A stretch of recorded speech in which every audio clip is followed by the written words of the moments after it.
Beleza. Para quem não me conhece ainda, meu nome é Ana Carolina Kiel, eu sou CFP, trabalho no mercado financeiro aí já tem 17 anos, já trabalhei em vários bancos, já trabalhei na HSBC, Bradesco, Santander, Banco ABN, Real.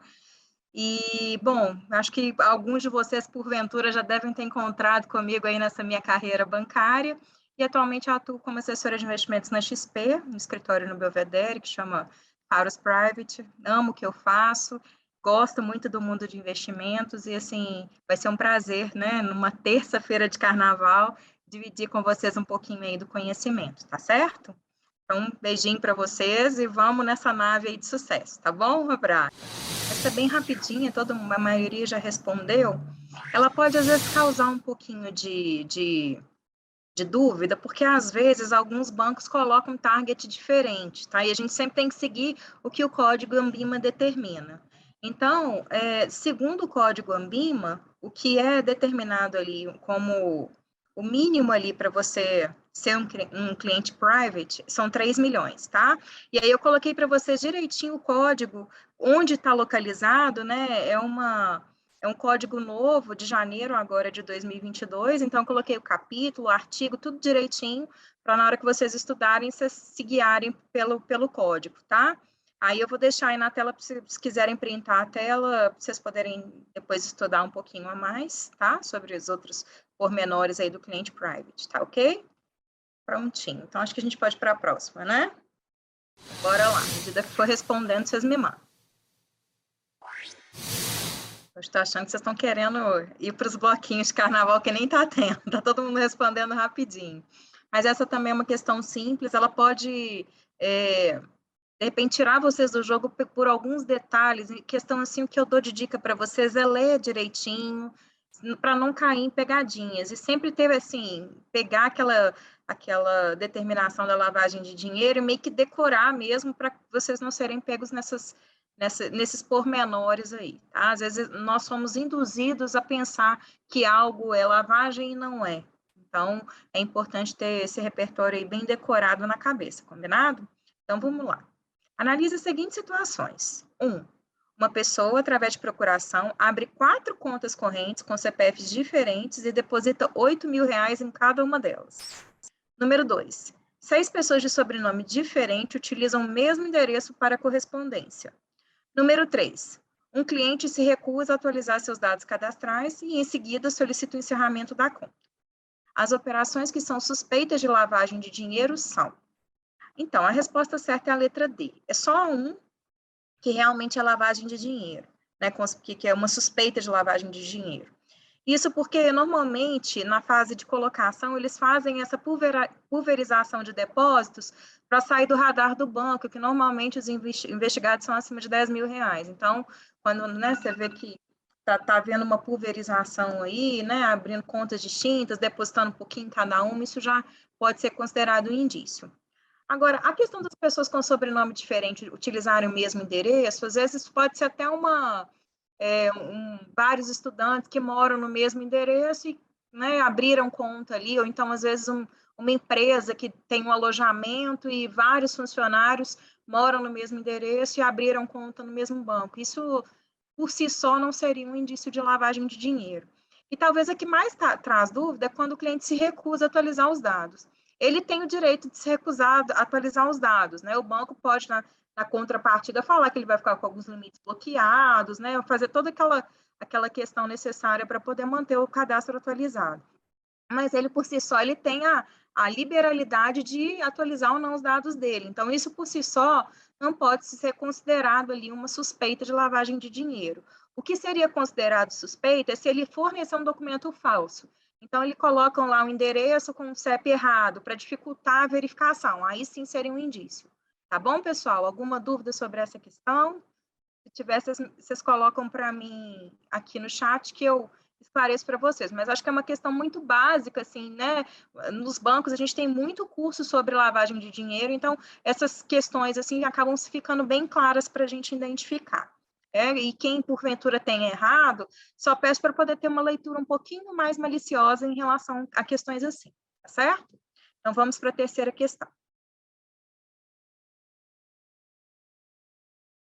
Eu até coloquei para vocês aí, se vocês quiserem printar essa tela, as principais operações que são indícios de crime de lavagem de dinheiro. Então, é importante, na hora que vocês estudarem, frisar um pouquinho desse conteúdo aí para ficarem bem afiados na hora da prova, combinado?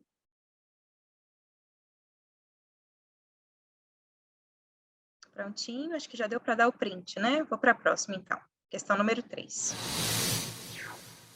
Né? Número 3. Quando o governo decide reduzir a taxa Selic, baixando assim o cupom cambial, é de se esperar que o investidor estrangeiro, letra A, faça aportes em dólar aqui no país, vendendo dólares e comprando reais. Letra B, faça resgates das suas posições aqui no país, vendendo reais para comprar dólares e repatriar o recurso. Letra C, compre moeda local, no caso real. Ou letra D, posições estrangeiras não serão afetadas.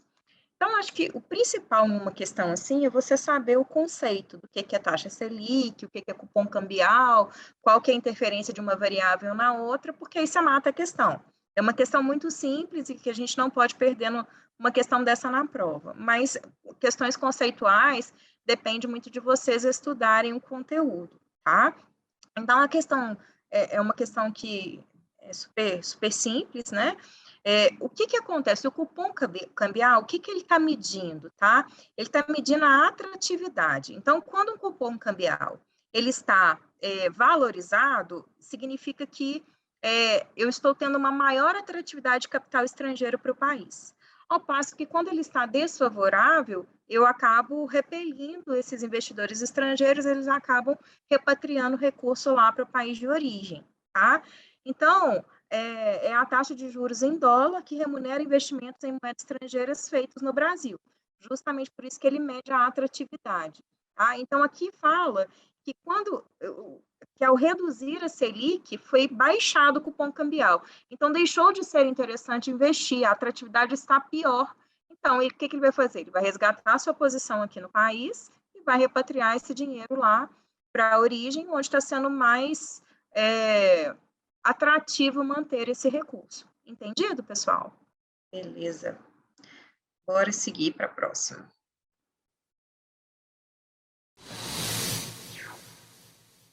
Vocês estão bem divididos nessa questão, tá? E eu entendo o motivo. A maioria acerta a primeira parte e erra a segunda parte. Então, eu vou ler a questão com vocês. Vamos lá? Então, vamos lá. A valorização do real frente ao dólar causa na economia. Letra A, déficit na conta turismo e aumento na margem de exportação. Letra B, superávit na conta turismo e aumento na margem de exportação. Letra C, déficit na conta turismo e diminuição na margem de exportação. E letra D, superávit na conta turismo e diminuição na margem de exportação. O X dessa questão é você saber o que acontece quando o real está valorizado em relação ao dólar. O que isso significa, Ana? Então, vou colocar para vocês aqui um quadrinho que eu fiz, que eu acho que vai ficar, a letra certa é a C, tá? Mas para vocês compreenderem um pouquinho mais o que isso significa, porque eu falar valorização, desvalorização, isso abre um mundo de pensamentos na cabeça de vocês. Eu tinha muita dificuldade em compreender isso inicialmente, depois que eu peguei o X da questão, nunca mais errei questão assim. Então, é isso que eu preciso que vocês compreendam. A gente sempre sabe que $1 hoje está R$5, né, em média, assim. Um pouquinho mais, um pouquinho menos, outro dia até baixou um pouquinho de 5, mas hoje está na casa de R$5. Mas suponha que $1 hoje custe R$7. Isso aí, essa conta todo mundo sabe.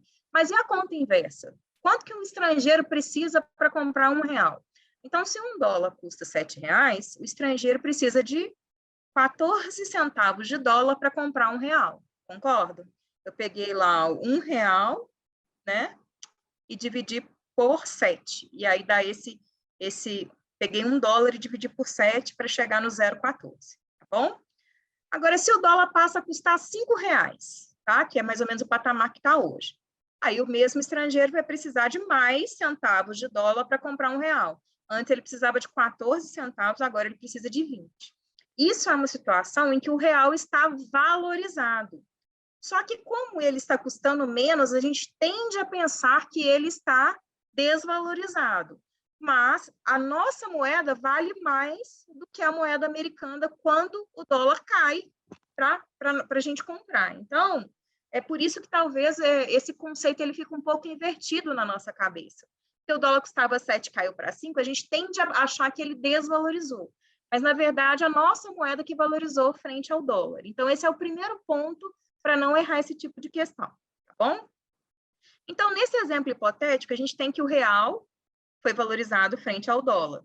Então, por exemplo, se eu tenho um pacote, eu moro nos Estados Unidos e comprei um pacote para o Brasil.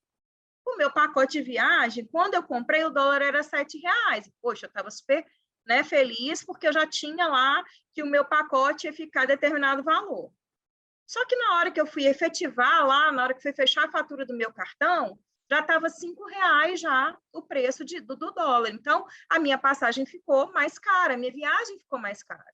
Então, eu posso ficar tendencioso a não querer viajar mais, ou se viajar, eu vou ter menos dólar disponível para gastar na viagem.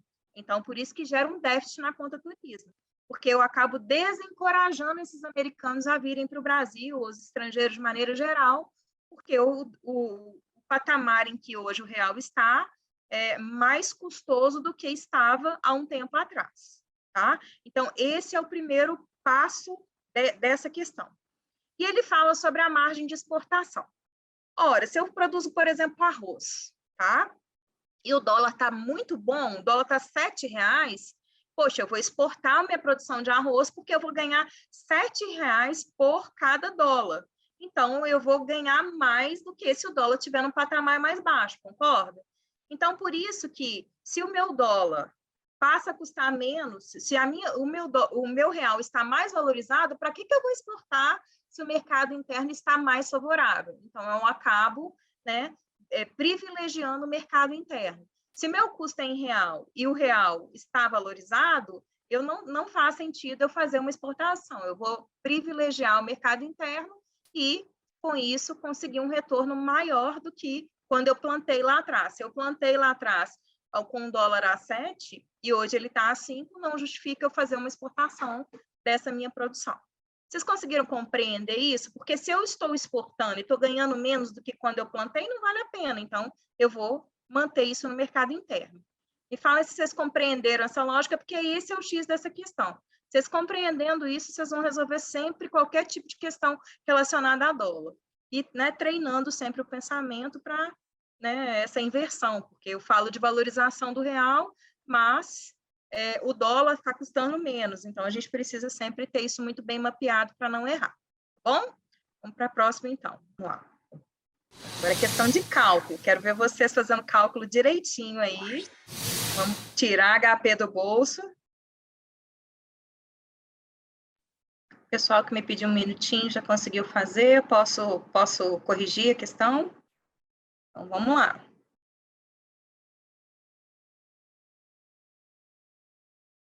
Vamos lá. O investidor realizou um projeto cujo custo inicial foi de 6,5 milhões no primeiro ano. Seu fluxo de entradas foi o seguinte: ano 1, 4 milhões, ano 2, 3 milhões, ano 3, 1 milhão. Considerando que a TMA, que é a taxa mínima de atratividade, é de 10%, e a TIR, que é a taxa interna de retorno desse... Aí ele está perguntando qual que é a TIR do projeto, que é a taxa interna de retorno, tá? Algumas pessoas pediu para resgatar esses termos, tá? A taxa mínima de atratividade, se o investidor tivesse investindo esse recurso que ele vai aportar nesse projeto no mercado, quanto ele receberia ali de rentabilidade. E a TIR do projeto é quanto que esse projeto, com esse molde, está gerando de retorno para esse investidor. Então, o que ele vai avaliar? Se a minha taxa mínima de atratividade é 10, a minha TIR tem que ser superior a isso para eu começar a pensar se vale a pena ou não eu aplicar no mercado ou aplicar no projeto. Porque se for igual ou menor, é muito mais prático eu aplicar o dinheiro no mercado, essa taxa mínima de atratividade normalmente é considerada a taxa livre de risco, então é mais fácil eu aplicar no mercado, em algo mais seguro, do que me aventurar num projeto que eu não sei se vai dar certo. Então, a TIR tem que ser superior para ser minimamente ali aceitável. A gente fala que tem que ser igual ao superior, mas se tratando de um projeto, que é algo que você não tem 100% de confiança se aquilo será concretizado, a gente sempre exagera um pouquinho ali na TI para compensar, fazer parte daquele projeto, tá? Então, a resposta, igual eu falei com vocês, a maioria que fez certo, 13,91. A gente está falando aqui de um fluxo de caixa, então eu fiz questão de colocar o fluxo aqui, para quem não compreender a lógica do fluxo de caixa, para conseguir interiorizar como isso funciona, tá? Então, na HP, na hora que eu vou lançar lá a primeira parcela, ela entra com a CHS porque ela significa um desembolso de caixa. Quando o investidor ele acreditou nesse projeto, ele tem que tirar lá do banco dele 6,5 milhões e transferir para o projeto começar a funcionar. Então, por isso que eu coloco com sinal negativo. Eu estou tirando do meu dinheiro de pessoa física e estou aportando na empresa, pessoa jurídica, para poder fazer com que esse projeto inicie. Tá? Então, inicialmente, por isso que ele fica como negativo. É um desembolso de caixa e por isso que no fluxo de caixa a setinha fica para baixo. É um dinheiro que está saindo. E aí, no ano 1, no ano 2 e no ano 3, que são as parcelas, a setinha fica para cima, que é dinheiro que está entrando no bolso do investidor, que está entrando no caixa da empresa, né? O retorno dele em relação àquele valor inicial que ele investiu. E aí, o que a TI vai calcular é justamente nesse período quanto que teve de retorno para o investidor, tá? Eu vou colocar a HP aqui na tela para eu fazer junto com vocês, para quem tem dificuldade aí de operacionalizar a HP. Deixa eu só trazer minha HP aqui. Me fala se ela está aparecendo para vocês aí na tela. Dá um ok aqui no bate-papo, para eu saber se, no chat, para eu saber se a HP está aparecendo.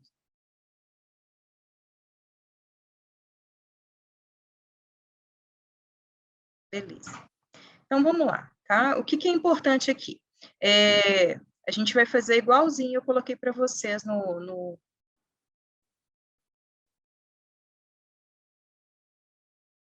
Peraí, rapidinho que a HP saiu aqui da tela. Vou voltar com ela aqui. Tá aparecendo para vocês aí a HP e o exercício aí direitinho? Posso explicar então, né? Beleza. Consegui voltar com ela aqui. A HP, ela é teimosa, mas a gente vai insistir. Beleza. Então, vamos lá. Deixa eu só pegar os dados do exercício aqui, porque sumiu aqui da minha tela, mas a gente faz junto, ó. Então, a gente vai pegar os 6 milhões e 500, tá?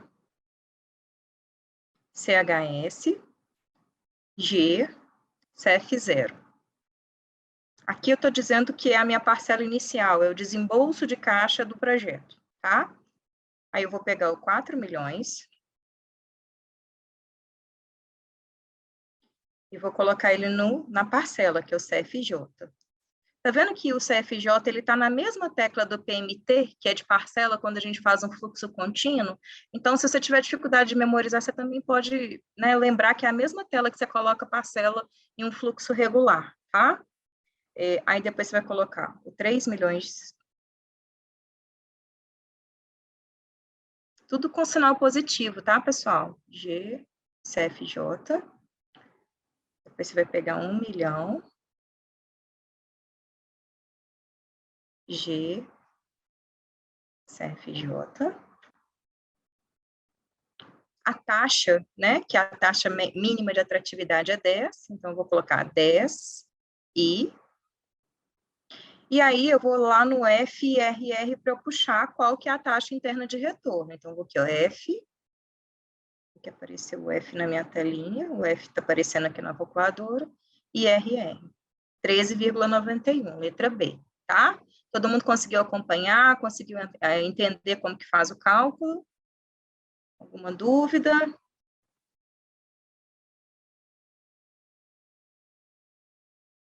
Aí aqui eu coloquei para vocês na HP como que digita cada tecla, para, né, depois vocês terem, na hora de estudar, como que faz o cálculo, mas é igualzinho eu digitei para vocês, tá? Acho que esse cálculo, se a gente for, assim, fazer uma analogia entre os cálculos que existem na prova do CEA, esse é considerado um cálculo fácil. Você só precisa ter uma compreensão, né, do que é um fluxo de caixa, mas compreendendo isso, o cálculo não é um cálculo difícil, você só vai fazer ali a inclusão das teclas corretas, né? Uma tecla que você errar aqui, você erra o cálculo. Então, você tem que compreender a dinâmica para poder seguir, tá? Vamos para a próxima, então. Essas provas, pessoal, eu vou começar a resolver a questão, mas antes eu queria comentar algo com vocês.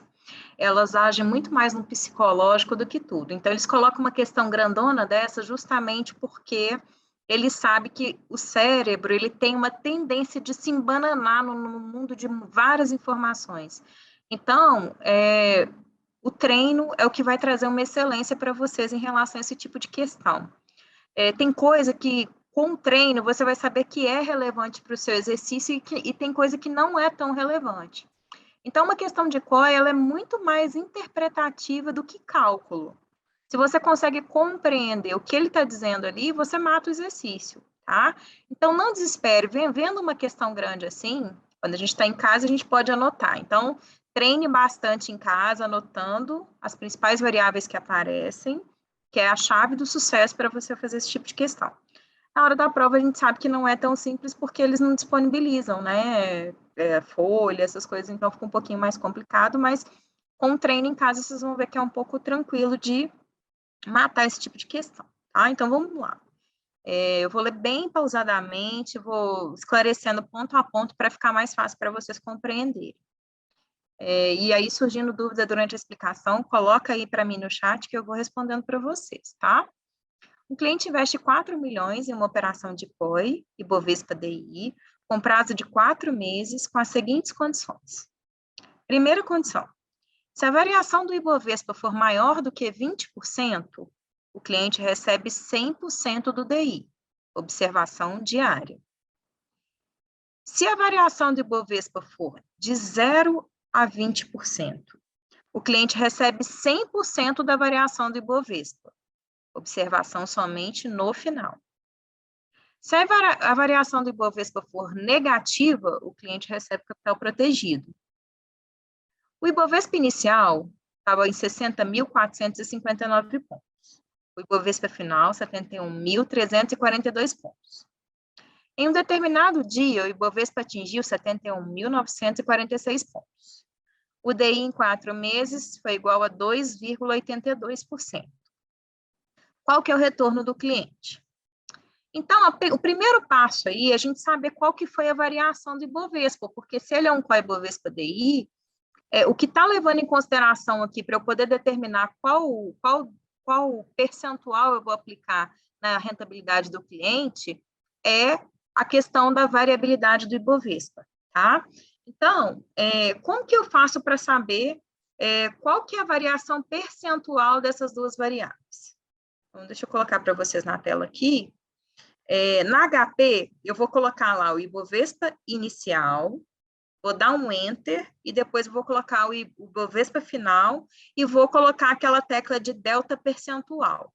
Quando eu clico nessa tecla, ela vai me falar que a variação do Ibovespa inicial para o final foi 18,00062,853, tá? Então, nesse caso, a variação foi entre 0 e 20%. Então, o cliente vai receber 100% da variação do Ibovespa. Eu já tenho a variação do Ibovespa, que é exatamente essa que eu calculei aqui.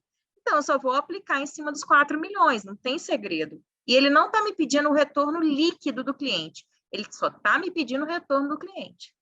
Então, a gente começa a colocar chifre na cabeça de cavalo, a gente começa a pensar em DI, aí a gente pensa que ele tocou aqui que o Ibovespa foi a 71.946, nada disso é importante nesse exercício. Né? Então, a gente precisa selecionar as variáveis que realmente são relevantes, porque são elas que vão fazer a gente chegar no resultado que é o resultado correto, tá? Então, assim, eu preciso muito que vocês compreendam essa lógica, assim, de ler item a item e saber se é um código Ibovespa, o que eu preciso saber qual foi a variabilidade, né? Porque ele fala sempre assim, ó, as condições sempre estão amarradas ao Ibovespa. O DI é uma das possibilidades de rentabilidade. Se a variação, né, do Ibovespa fosse maior que 20%, ele pagaria DI, só que não foi. Ele teve uma variabilidade nesse período menor. essa informação de 71.946 pontos, ele colocou para poder fazer um bug na cabeça de vocês, e isso não é o relevante para esse exercício. Porque na hora que ele fala assim, ó, observação somente no final, então eu tenho que pegar o Ibovespa do dia que o cliente fechou o COI e o Ibovespa do dia do final, o dia que era a data futura do COI. Esses dois dados que vão me dar o horizonte para determinar qual que é a variação que eu vou aplicar na rentabilidade do cliente. Então, é isso, tá? Eu preciso de um ok seus para seguir. E se tiver alguma dúvida, me coloca aqui para mim.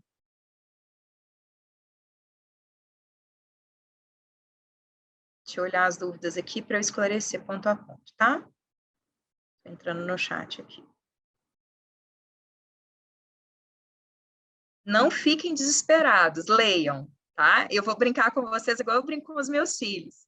Questão de matemática é mais português que matemática, é mais interpretação de texto. Leiam, leiam bastante para vocês desenvolverem o poder de interpretação de texto. Isso resolve muitos problemas matemáticos. É muito mais raciocínio lógico do que conta.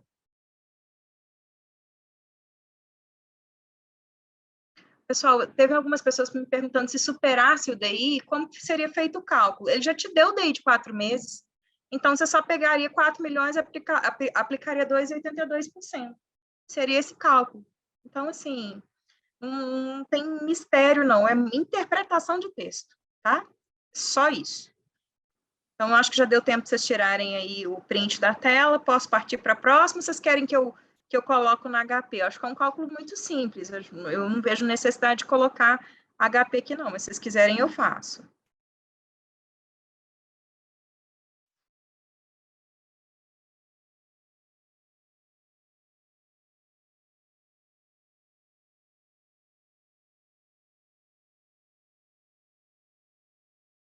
Aqui, quando ele fala que o DI em 4 meses, ele já te deu o DI já dos 4 meses já englobado, tá? Então, a observação vai ser diária, mas o DI em 4 meses, ele já te deu o DI já aglutinado de 4 meses. Então, você só aplicaria esses 2,82 se realmente a variação do Ibovespa tivesse sido maior do que 20%, tá certo? Então, vamos lá, pessoal. Vamos para a próxima, para a gente fazer muitas questões. Quero todo mundo passando na próxima prova. Então, a gente tem que fazer muitas questões, treinar bastante. Bom, essa aí é uma questão super conceitual. Aqui que eu vou ver se vocês estão estudando direitinho. Essa questão é polêmica, hein? Vão colocando para mim aqui no chat as respostas. Como a maioria já respondeu, então eu vou responder também, tá? Uma das diferenças entre o nível 1 e o nível 2 da governança corporativa da B3 é que, letra A, no nível 2 podem ser emitidas apenas ações ordinárias. Letra B, no nível 1 não há exigência de free float de 25%. Letra C, no nível 2, o tag along é de 100%, tanto para ações ordinárias quanto para preferenciais. Letra D, no N1, no nível 1, o conselho de administração deve ter 5 membros. Eu falei que essa questão é polêmica justamente porque na hora que a gente vai, todos vocês acertaram, tá? É que na hora que você vai no conteúdo para estudar, lá fala que o tag along do nível 2 é 100% para ordinário e 80% para preferencial. E aqui aparece 100% tanto para ações ordinárias quanto para preferenciais. É que o tag along, o exigido, tá? É no mínimo 80% de preferenciais, mas 100% das preferenciais têm direito de tag along. Então, por isso que às vezes joga a gente no buraco. Se você só estuda ali o material, o quadro, e não aprofunda muito, você pode ficar ali um pouco suscetível a responder errado. Mas todos acertaram, então isso não é uma preocupação para vocês. Vocês estão sabendo bem o conteúdo, assistiram bem a aula do Davi, então a gente não vai ter problema nessa questão, não. Vocês estão matando ela fácil, tá? Todos acertaram. Então, parabéns para vocês. Vamos para a próxima. Ai, Deus. Acho que ninguém viu, não. Fazem aí a questão. Acho que eu dei um spoiler aqui rapidinho. Vamos ver se vocês estavam atentos ou não. Mas essa questão é super fácil também. É decoreba e tem até esqueminha para a gente poder fazer. Quem está errando é porque não assistiu a aula do Davi. porque lá ele fala de refluxo. Então, quem sabe o que é refluxo não erra essa questão, tá? Então, vamos lá, pessoal. Considerando os tipos de garantias e as espécies das debêntures, corre maior risco de crédito o investidor que adquire títulos da espécie subordinada, porque no refluxo, o sul é de subordinada, e é na ordem ali de garantia mais forte e mais fraca. Então, qual que é a lógica do refluxo lá que o Davi dá de dica para vocês, né? O re é de real, o flu é de flutuante, o qui é de quirografária e o su de subordinada, tá? Nessa ordem, tá vendo a seta para cima? Quanto mais para cima, mais forte é a minha garantia de uma debênture. Quanto mais para baixo, mais fraca é a garantia da debênture. Eu não sei se todos sabem, mas debênture é um título de dívida.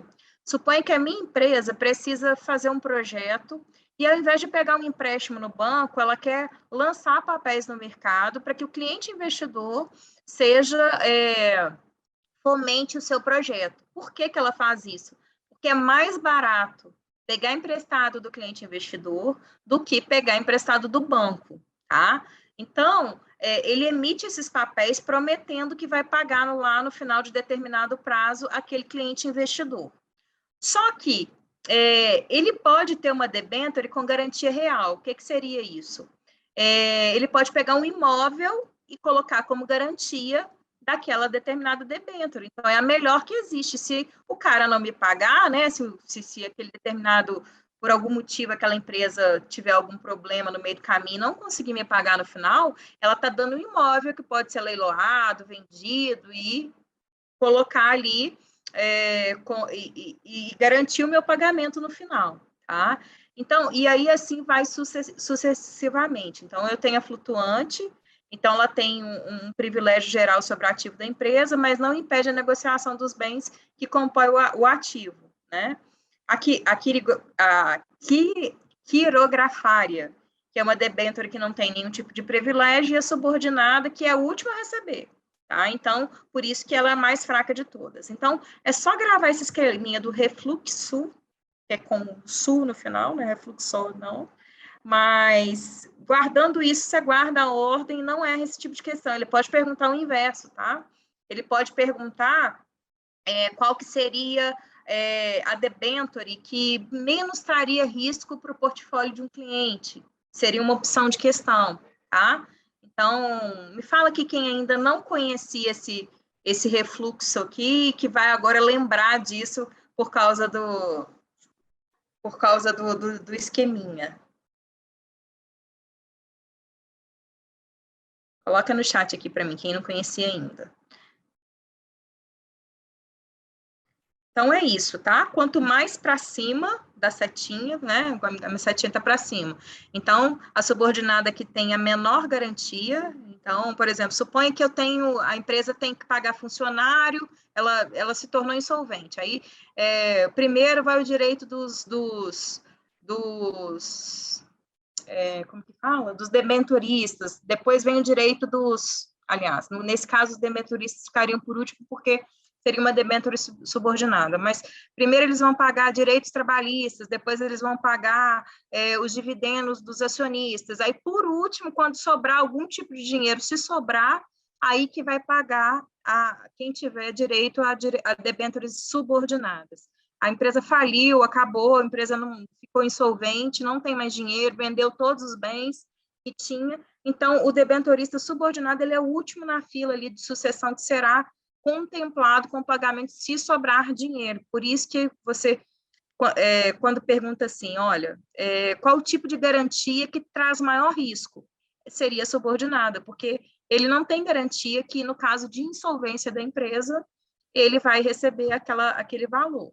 E aí, justamente, esse tipo de debênture costuma remunerar melhor o cliente investidor para encorajá-lo a comprar esse papel. Ao passo que, quando a debênture tem uma garantia real, ela acaba sendo mais tendenciosa a pagar uma rentabilidade menor para o cliente investidor, porque ele tem por trás ali um papel mais sólido, que é 100% garantido, praticamente 100% garantido, nada é 100% garantido, mas é mais consistente aquele papel e ele tem ali uma certa garantia, uma garantia maior de que ele vai receber. Compreenderam?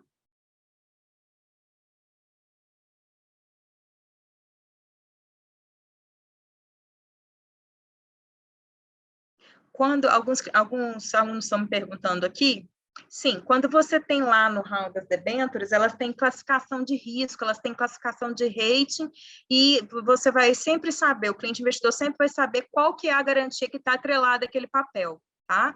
Então, isso tem que estar no prospecto da debênture. E é feito toda uma auditoria em relação ao balanço daquela empresa, então não é um tipo de investimento que seja colocada de qualquer maneira no mercado, é feita uma auditoria muito criteriosa. É que, às vezes, a empresa é muito boa, mas no meio do caminho pode acontecer algum imprevisto, né? Você imagina, por exemplo, quem comprou uma debênture da Vale, que é uma empresa super consistente, aí teve um acidente estoura uma barragem, né? Então, não é que a Vale ficou insolvente por isso, mas ela passou por algum momento ali em que ela teve que ter um grande desembolso de caixa para pagar ali todas as questões ali trabalhistas, né? Eles estavam pagando ali um tipo de uma indenização para as famílias. Então, aquilo dificulta um pouco o fluxo de caixa num determinado momento.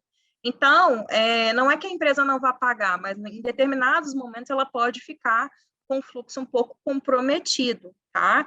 Então, por isso que é importante sempre eu selecionar, ver o rating de crédito. Quando eu falo que nada é 100% garantido, é por isso, é que até empresas muito sólidas podem passar por momentos mais difíceis e isso colocar o cliente investidor ali, né, em uma situação que não seja melhor ali. Quem investe quer receber no final. Tá. Eu vou voltar rapidinho, porque tem gente me pedindo para tirar um print da questão anterior. Então, vou voltar rapidinho, só para tirar o print, e aí a gente retoma de onde parou, tá? Só um minutinho.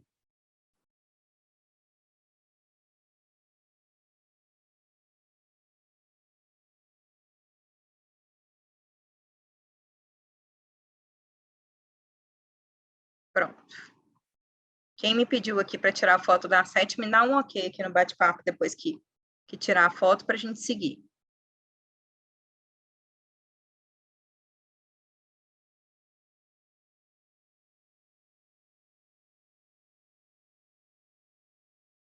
Pronto. Então, beleza, podemos seguir. De debênture ficou entendido, pessoal? Todo mundo compreendeu o que é uma debênture, como funcionam as garantias? Posso seguir, então? Conseguiram tirar a foto aí também do quadrinho?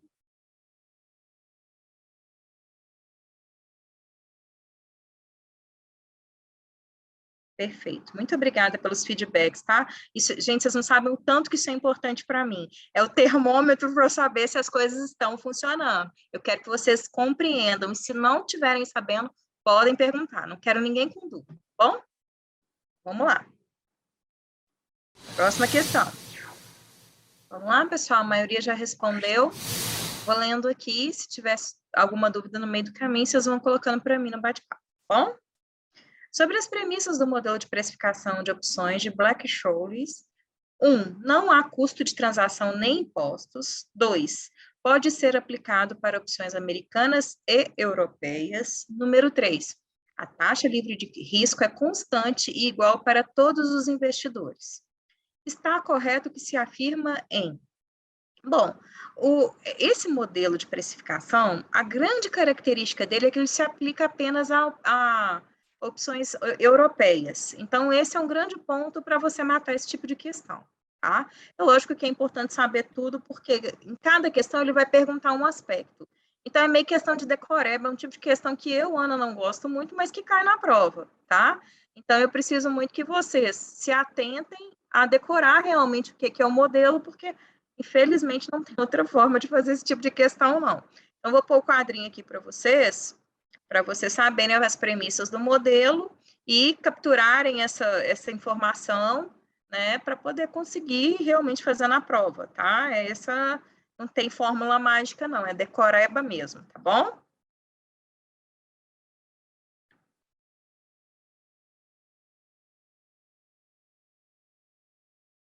Tem gente aqui que está acertando praticamente tudo, já pode marcar a prova. Não sei o que está perdendo tempo. Vamos para frente.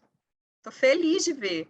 Tem uns que hoje já é minha terceira monitoria, né? Então a gente já vai vendo umas carinhas repetidas e vai vendo a evolução de vocês, e vai vendo uma consistência, isso é muito bacana, vocês estão de parabéns, continuem assim.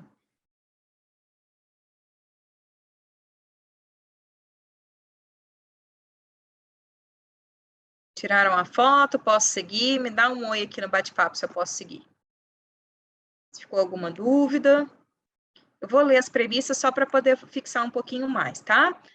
Premissas do modelo de precificação Black-Scholes. Este modelo foi desenvolvido para calcular o valor teórico de uma opção de compra europeia.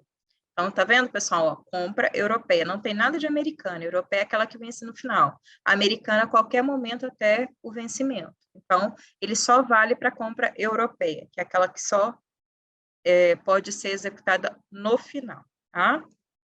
Não há custos de transação, os contratos são divisíveis, não há arbitragem possível, a negociação de títulos e ações é contínua, todos os investidores possuem a mesma taxa livre de risco e a taxa de juros livre de risco no curto prazo é constante, ok?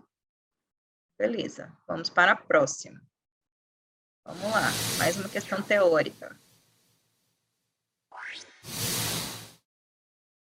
Resolveu? Põe no chat. Vou puxar a orelha de todo mundo errando essa questão. Questão de decoreba, eu tenho que concordar com vocês que é muito difícil, tá? Então, é por isso que é importante ler o material e fazer muito exercício, porque chega uma hora que cai no automático, é isso que eu quero, que vocês caiam, que esse tipo de questão caia no automático, que vocês consigam bater o olho e já interiorizar, lembrar e matar uma questão assim de forma rápida. A resposta certa é a letra D, tá? E aí eu até coloquei para vocês aí, bem detalhado, vou ler junto com vocês, que isso é importante, tá?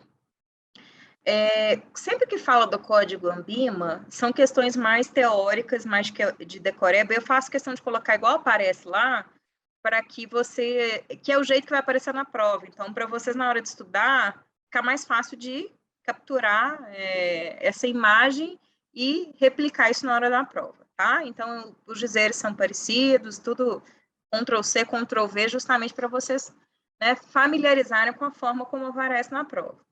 Então, as instituições participantes estão dispensadas do Código ANBIMA de Regulação e Melhores Práticas para a Administração de Recursos de Terceiros quando se tratar de clube de investimento e FIP, que são os fundos de investimento em participação, tá? Gestores de recursos de terceiros, de pessoa física, fundos de investimento cujo patrimônio líquido seja composto exclusivamente por recursos próprios do gestor de recursos, ou quando se tratar de recursos próprios.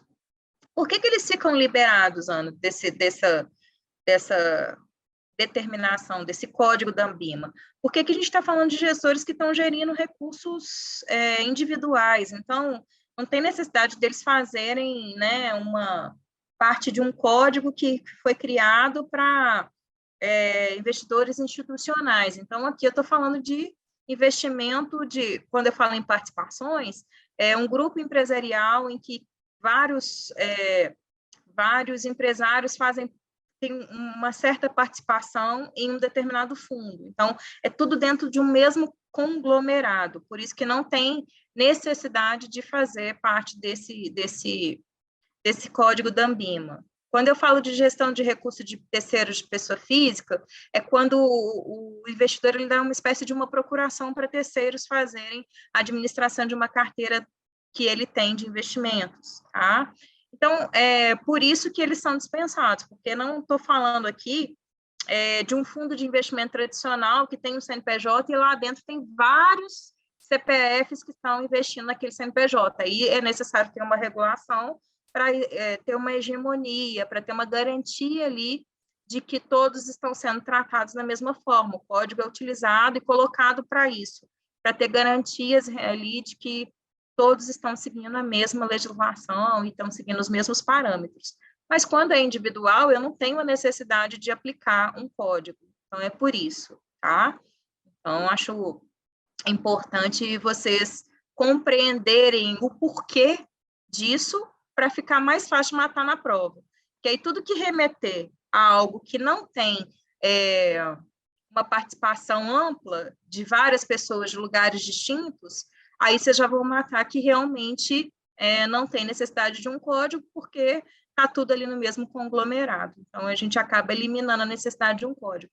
Acho que se você for por essa via de raciocínio, é mais fácil matar esse tipo de questão do que uma decoreba por si só, tá? A decoreba ajuda, mas se você ficar decorando tudo também, não tiver esquemas, atalhos mentais, na hora da prova você está com o cérebro muito carregado, e aí para você retomar essas informações fica um pouco mais difícil. Eu, Ana, sou muito visual, então eu gosto de colocar os quadros, gosto que vocês printam as telas, porque eu acho que isso, eu lembro que na minha prova do CFP, eu lembro, às vezes, até onde eu anotava no caderno, a cor da caneta, então, né, vão criando atalhos. Eu sou assim, para mim funciona assim. Tem gente que, às vezes, se gravar, escutar um podcast, vai ficar mais fácil de lembrar, porque a pessoa é mais auditiva. Então, vocês têm que começar a pensar qual a via de acesso que faz mais sentido para vocês. Né? Se eu sou mais sonora, eu vou escutar. Se eu sou mais visual, né, qual tipo de incremento que eu vou trazer? Ou às vezes tem gente que tem outros acessos. Às vezes é uma coisa que comeu na hora, se comer na prova, vai lembrar. Não sei, né? Ver o que funciona para vocês. Né? Tem gente que gosta de fazer a prova mastigando chicletes para aliviar a tensão. Aí vocês vão ver quais são os canais. Às vezes comer um chocolate faz eu lembrar de algo que eu estava estudando na hora. Cada pessoa tem o seu jeito. Crie o seu jeito, vê o que funciona, façam muitos simulados, porque o simulado ele né, acaba sendo uma cópia muito parecida do que vai acontecer no momento da prova. E aí eu falo com vocês, eliminem, né, todo tipo de recurso tecnológico próximo de vocês, né, eliminem o WhatsApp, tira tudo de perto de vocês. Se, por exemplo, a prova lá dura 2 horas, então durante 2 horas eu não vou deixar ninguém interferir ali no meu simulado para que eu tenha algo bem próximo do que acontece na hora da prova. E aí é assim que a gente vai criando atalhos mentais para que a prova seja mais eficiente, combinado? Então, vamos lá. Vamos para a próxima. Acho que todo mundo já conseguiu tirar foto, tiramos as dúvidas. Vamos para a próxima. Vai casar direitinho, a gente vai chegar na metade do caminho. Vamos lá, pessoal. A maioria já respondeu. Eu vou lendo aqui, se surgirem dúvidas, vocês vão perguntando. Em um fundo exclusivo, letra A, pode ser oferecido para qualquer investidor que tenha o valor mínimo de aplicação inicial do fundo. Letra B, somente pode ser oferecido para investidores profissionais. Letra C, pode ser oferecido para qualquer investidor independentemente do valor mínimo de aplicação inicial do fundo. Ou letra D, pode ser oferecido para qualquer investidor que tenha investimentos a partir de 300 mil. O que acontece, gente? Um fundo exclusivo, ele é um fundo que é muito caro para ser constituído. Então, assim, eu trabalho num escritório que é um escritório private, a gente cuida de grandes fortunas. Pra você ter uma ideia, para valer a pena, a gente calcula que é em torno de 25 milhões para começar a valer a pena ter um fundo exclusivo. Ele tem muitas vantagens, sim, com certeza, mas a estrutura não é uma estrutura que fique barata. Então, para compensar na rentabilidade, a gente calcula que o ponto de equilíbrio seria esse. Então, pela legislação, né, a partir de investidores profissionais já pode ser ofertado, sim, o fundo exclusivo, que aí a gente sabe qual que é o mínimo para ser investidor profissional. Coloca aí no bate-papo para mim, para eu ver se vocês estão sabendo.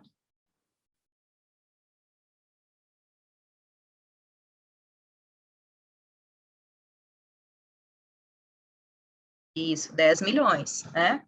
Então, pela legislação, a partir de 10 milhões, ele já pode ter direito a ter acesso a um fundo exclusivo. Mas, como eu falei com vocês, né, são muitos custos inerentes ali a ter uma gestão exclusiva e a gente calcula que seja um ponto de equilíbrio em torno aí de 25 milhões. Pode acontecer menos? Pode. A partir de 10 milhões já é possível, né, que é a questão do investidor profissional. Então, só para vocês terem isso mapeado aí para vocês. Então, o que é um fundo exclusivo? Ele é dedicado a um único cotista, somente investidores profissionais podem ter acesso, e a marcação ao mercado do fundo é facultativa, né?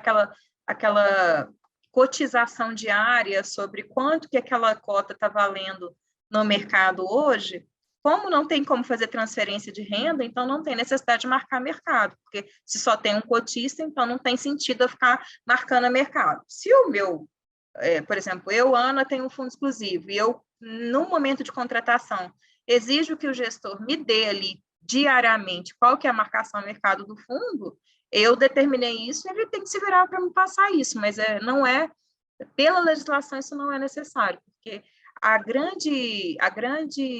grande objetivo da marcação ao mercado é justamente evitar transferência de riqueza, né, entre cotistas. Então, o porquê disso? Olha, hoje eu tenho certeza que o meu fundo está valendo determinado valor no mercado. Então, se eu levar aquele determinado ativo até o final, já está contratada determinada taxa. Mas não quer dizer que no meio do caminho eu vou conseguir exatamente o proporcional. Pode estar valendo mais ou menos em determinado valor de acordo com a lei da oferta e da procura. Por isso que eu marco a mercado. Tá? Quando eu só tenho um cotista, não tem como fazer essa transferência de renda. Então, é por isso que ele é facultativo marcar a mercado. Agora, a não ser que o próprio o dono do fundo ali, né, esse único cotista, ele determine para o gestor do fundo que ele quer que seja marcado a mercado. Aí fica no contrato deles, tá bom? Tá. Algumas pessoas estão me perguntando por que não pode ser a letra A. Pode ser oferecido para qualquer investidor que tem o valor mínimo de aplicação inicial do fundo.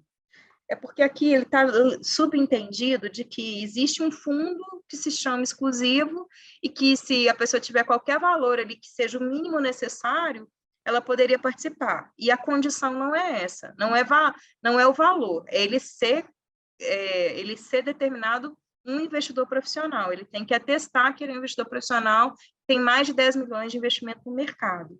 Tá? Então, é por isso que a letra A não é a melhor resposta. A correta é a B. Quando você é investidor profissional, além de ter mais de 10 milhões, você tem que atestar que você é um investidor profissional. Não é simplesmente o fato de ter o recurso que te faz ser um investidor profissional. Existem outras premissas também para ser investidor profissional, tá? Mas uma delas, a principal delas, é ele atestar por escrito de que ele tem mais de 10 milhões investidos no mercado, tá?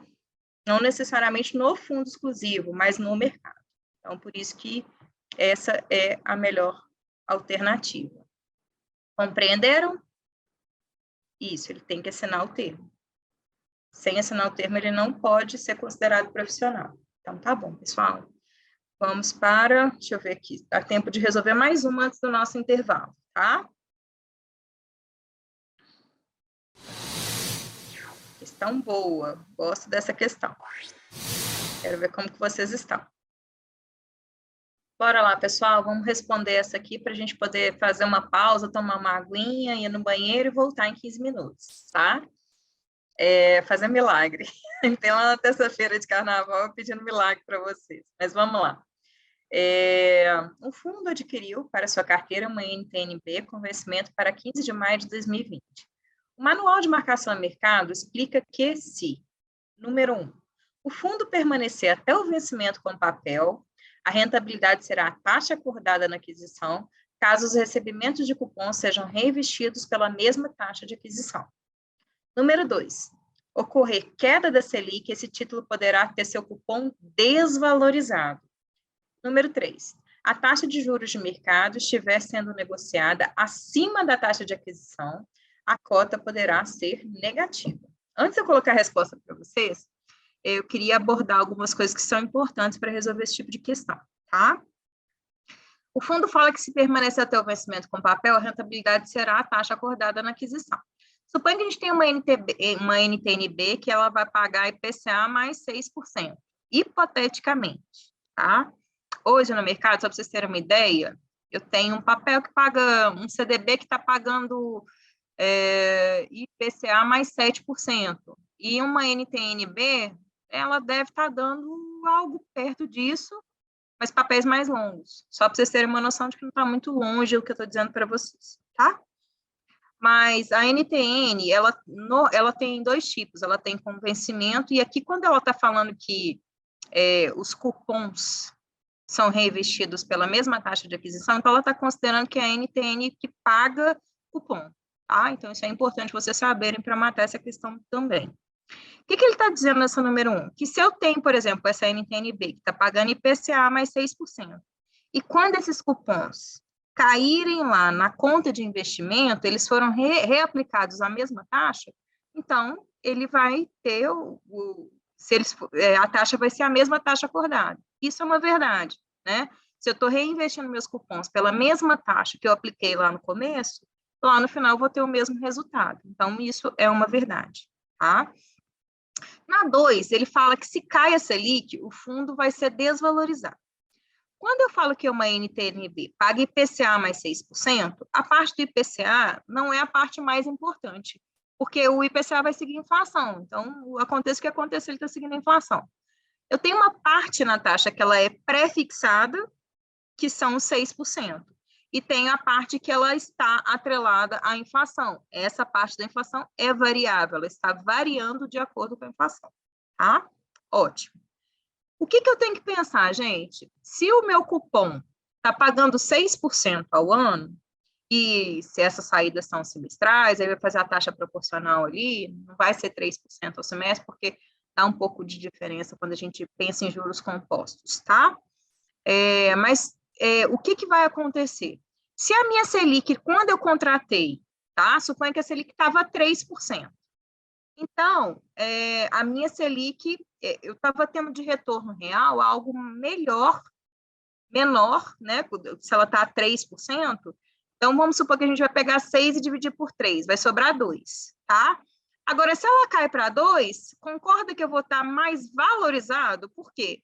Se eu pegar 6 e dividir por 2, vai dar 3 de resultado. Então, o meu cupom, quando eu tenho uma taxa fixa, o meu desejo é que a Selic caia para o meu cupom se valorizar. E aqui o que eles estão afirmando no número 2 é justamente o contrário. Ele está falando que a Selic cai e o meu cupom desvaloriza. Não, quando a Selic cai, o meu cupom valoriza. Existe uma máxima no mercado que em taxa a gente só vai pré-fixar em momentos de queda de Selic. E aqui ele está dizendo que a Selic está caindo e o cupom está desvalorizando. Não, se eu pré-fixo no momento de queda de Selic é justamente para eu poder ter um ganho, ter uma valorização do meu cupom. Tá? Então, a lógica na 2 é essa, e é por isso que ela está errada. E na número 3, a taxa de juros de mercado estiver sendo negociada acima da taxa de aquisição, a cota pode ser negativa? Pode. Se eu contratei, a inflação estava 3, e eu estou pagando IPCA mais... Vamos fazer uma conta de padeiro, tá? Suponha que a inflação está 3 e eu estou pagando IPCA mais 6. Então, vamos chutar em 9. Não é isso, mas não é porque a gente tem que fazer aquela multiplicação que eu já ensinei para você de fato. Mas suponha que seja 9, tá? E hoje o mercado, a Selic está 10. Então, o meu título vai dar uma cota negativa, porque a minha cota de mercado ela está pagando mais do que a cota que eu negociei lá atrás.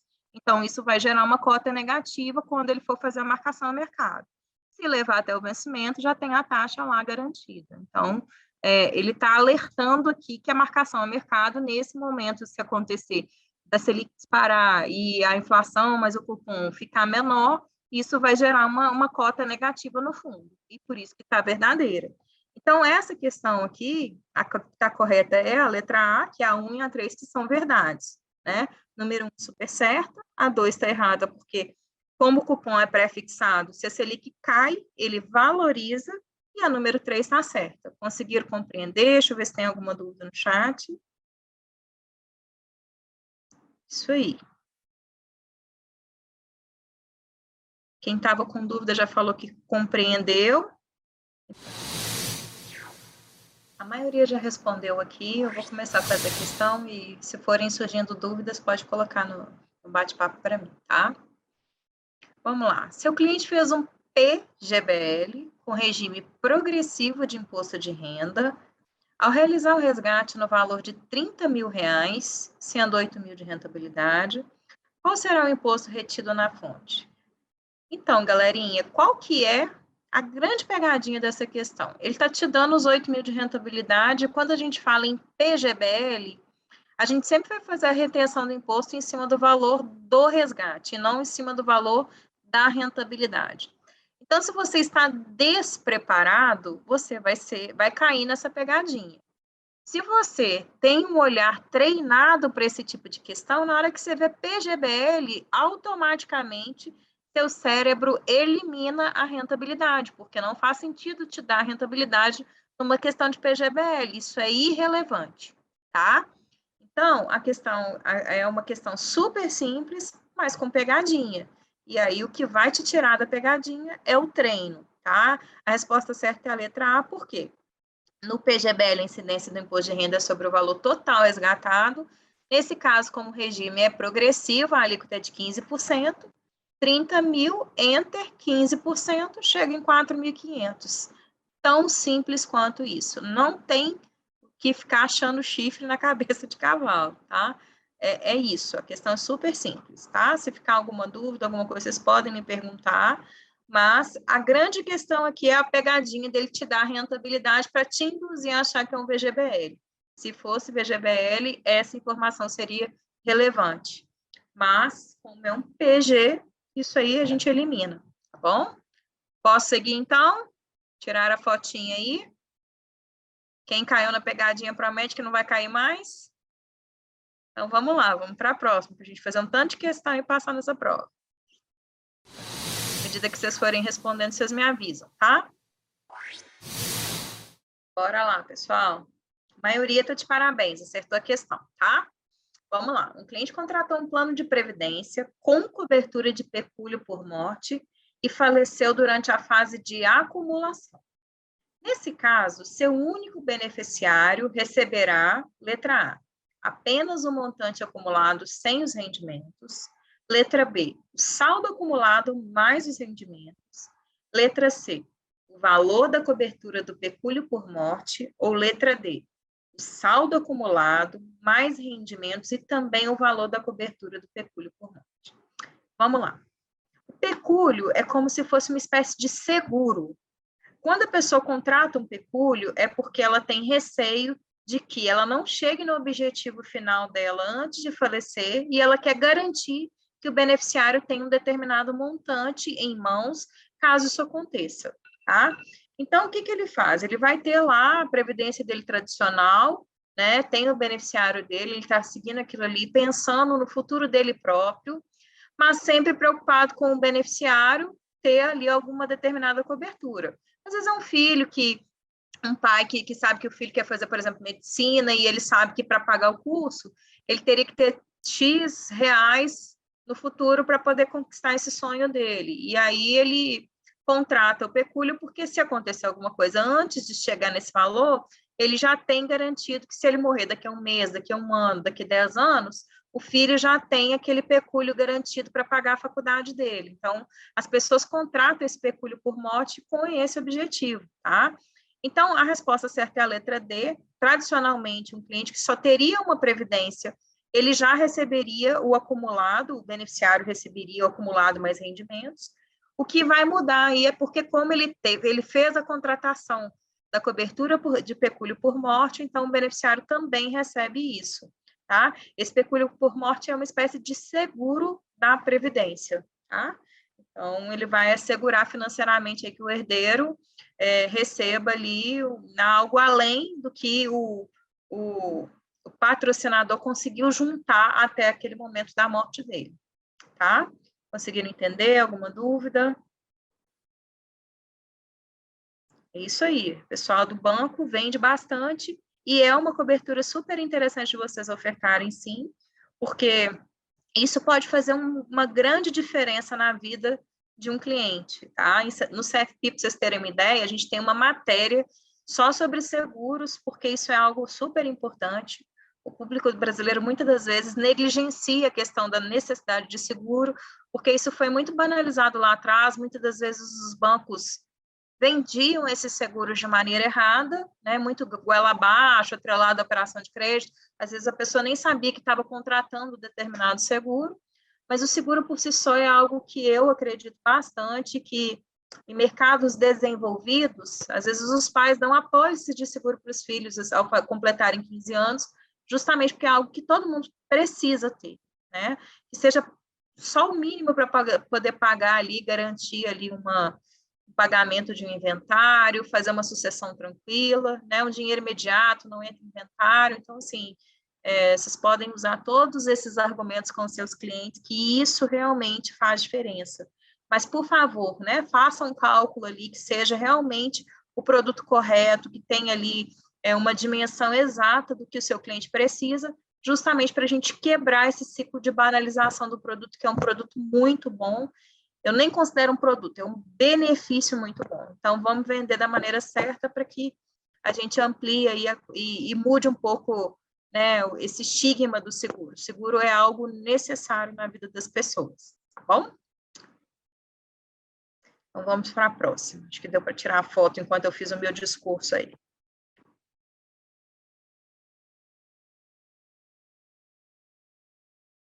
Isso aí, gente. Expliquem direitinho. O cliente tem que saber o que está levando.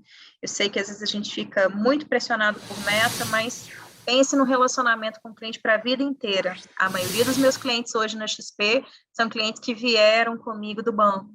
Então, justamente porque eu comprei brigas no banco para poder cuidar bem desses clientes e eles sabem disso e estão comigo até hoje. Então, não pense no cliente para poder te dar uma produção só de um mês. Pense no relacionamento com o cliente para a vida toda.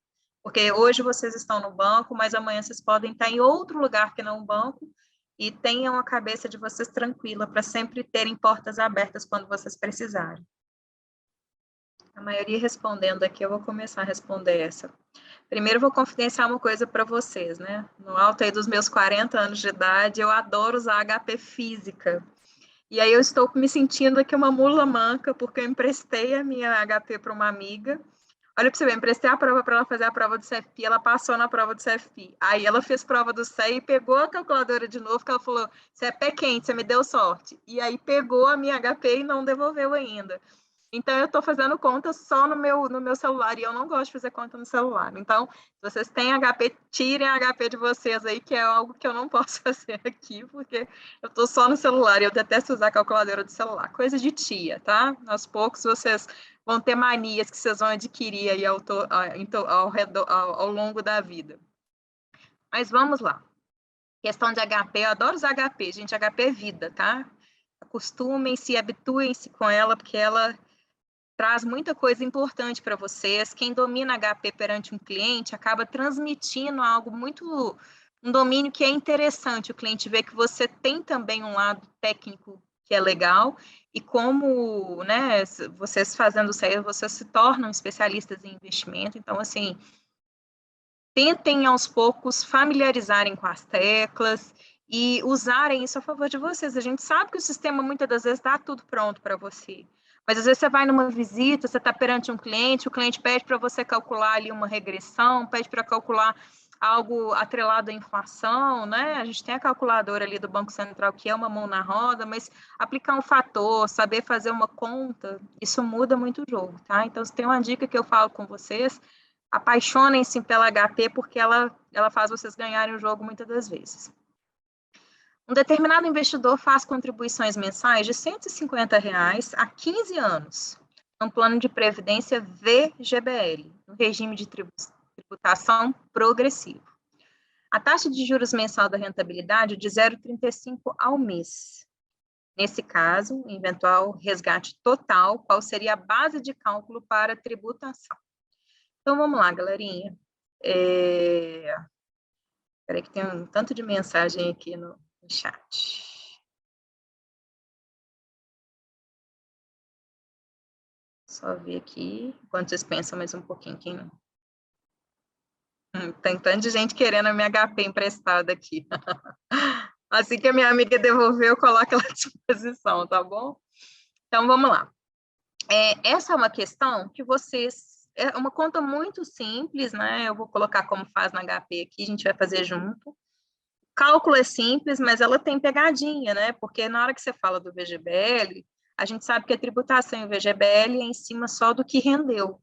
Então, a primeira questão que tem resposta aqui, você acha ela no HP. E se você não tirar o valor que você fez de contribuição para você chegar ao cálculo real do que ficou retido, você acaba dando a resposta errada. E as pessoas que erraram foram porque embarcaram justamente na resposta mais óbvia, tá? Então, vamos lá. Primeiro eu vou mostrar para vocês as teclas que vocês vão apertar na HP e depois eu vou colocar HP na tela e vou fazer com vocês, tá? O 150 é o PMT, que é a parcela, né? 15 vezes 12, por quê? Porque é 15 anos vezes, né? Cada ano tem 12 meses, então o meu N são 180 meses, porque a minha taxa está em meses, então eu tenho que transformar o meu prazo também em meses. tá?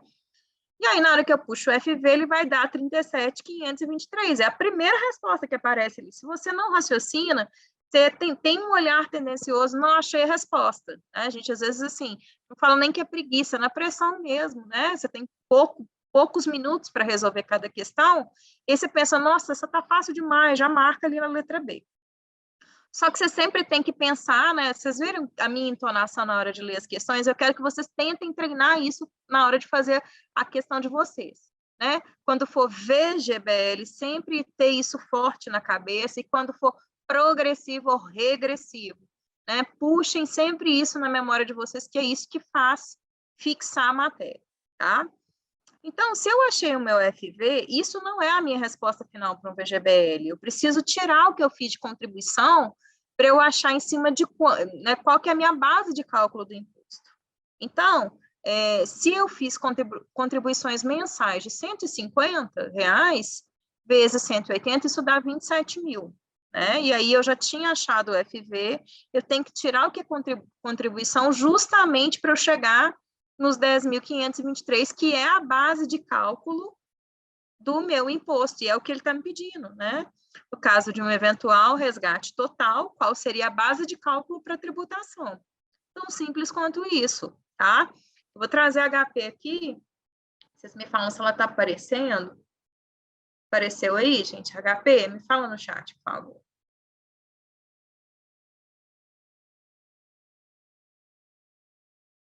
Beleza. Então, vamos lá, tá? O que acontece? Vou zerar HP aqui, né?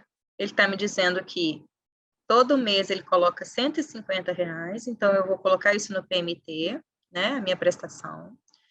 Outra informação que ele está me passando, que são 15 anos, né? Então, 15, eu não posso colocar o prazo em ano, eu tenho que colocar em meses, porque a minha taxa está em mês. Então, 15 enter 12 vezes vai dar os 180. Eu vou jogar isso para o N, tá?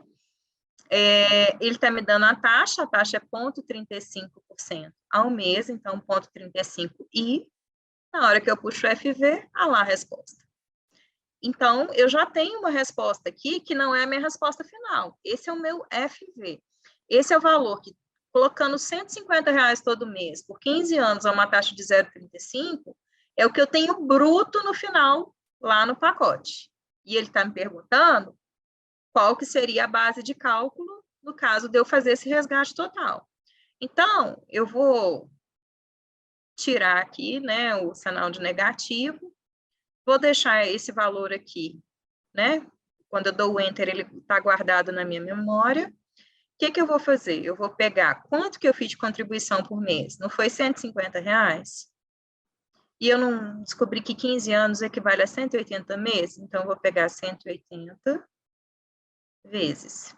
Isso chega em 27 mil. Na hora que eu dou menos aqui, você já chega na resposta final, a resposta final que é 10.523, que é a letra C, que é justamente a base de cálculo que eu vou ter para a tributação se eu resgatar tudo no final.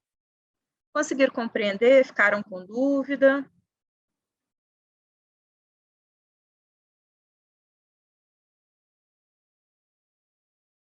Beleza, gente.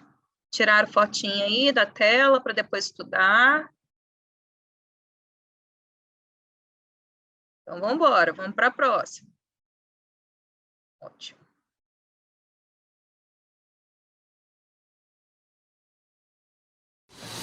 Tão fácil, a maioria já está respondendo aqui, eu vou lendo, tá? Um profissional autônomo que não possui vínculo empregatício com nenhuma empresa contribui para a Previdência Social.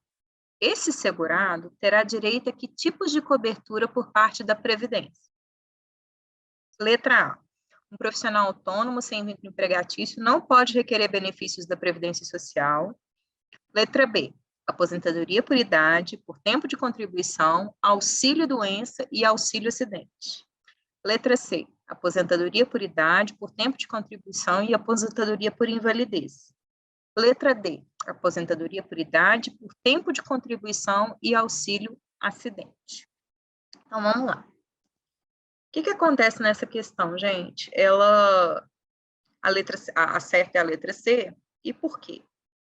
O grande X dessa questão é que o autônomo, sem vínculo empregatício, ele não tem direito ao auxílio acidente. Ele tem direito ao auxílio doença, mas não ao auxílio acidente. Então, tudo que tiver auxílio acidente eu já devo desconsiderar. Então, a letra B e a letra D, a gente já elimina de cara, tá? Autônomo sem vínculo empregatício não tem direito ao auxílio acidente. Isso é um trava-língua, hein? Então, a gente já eliminaria essas duas questões. Essa letra A aqui, né, a gente também já sabe que o autônomo tem alguns direitos. Não é o fato dele não ter um vínculo empregatício que ele não pode requerer benefício da Previdência Social. Ele pode sim. Ele tem direito à aposentadoria por idade, né, por tempo de contribuição, aposentadoria por invalidez, e ele tem direito ao auxílio doença, mas não ao auxílio acidente, tá? Então, o grande X para matar essa questão é essa questão do auxílio acidente.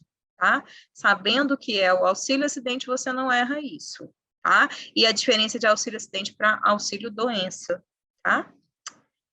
O acidente é algo provisório, o auxílio doença é algo mais permanente, né? Quando você descobre que tem uma doença que vai te impossibilitar de trabalhar, tá?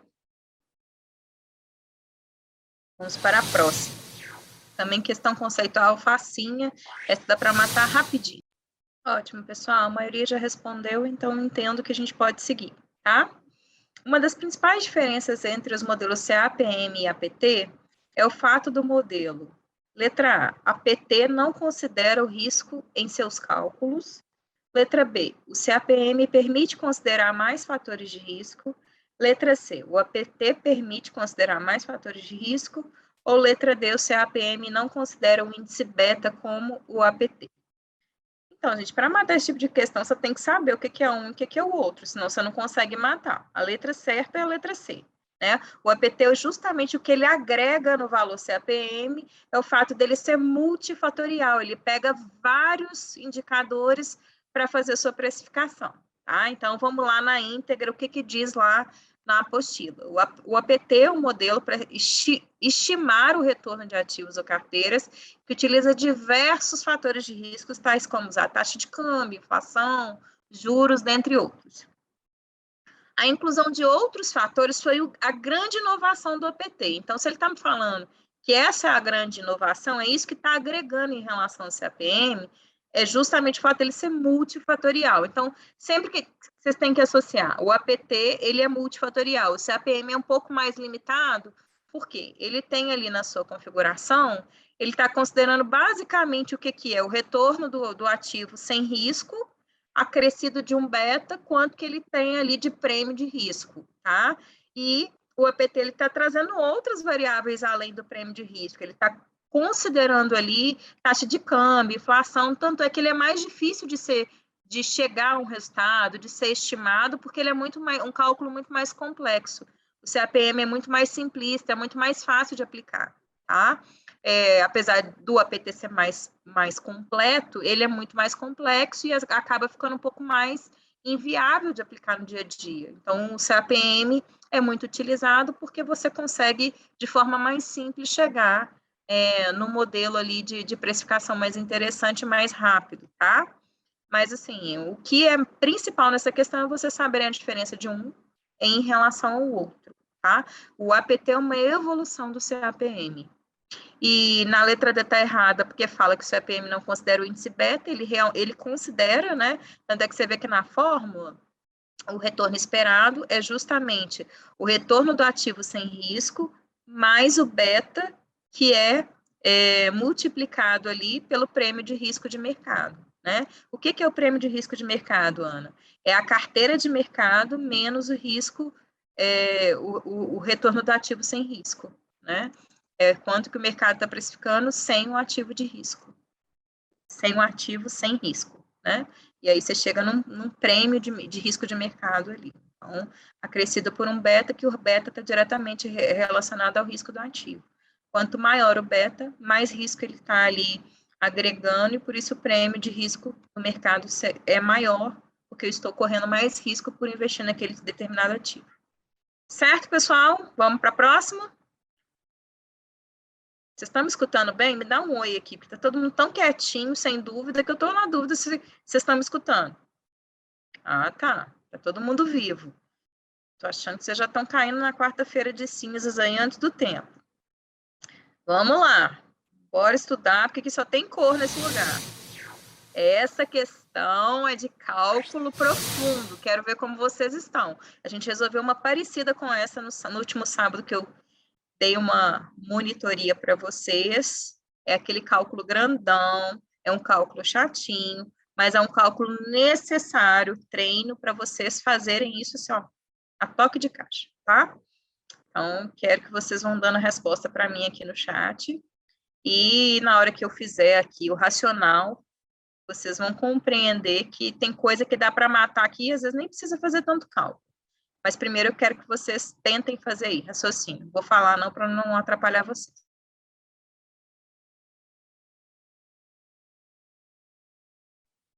Poucas pessoas estão respondendo. Se vocês acharem que está muito difícil, não estão conseguindo responder, seguem aquela máxima de colocar para mim que não consegui responder. Mas eu quero muito que vocês tentem fazer, tá?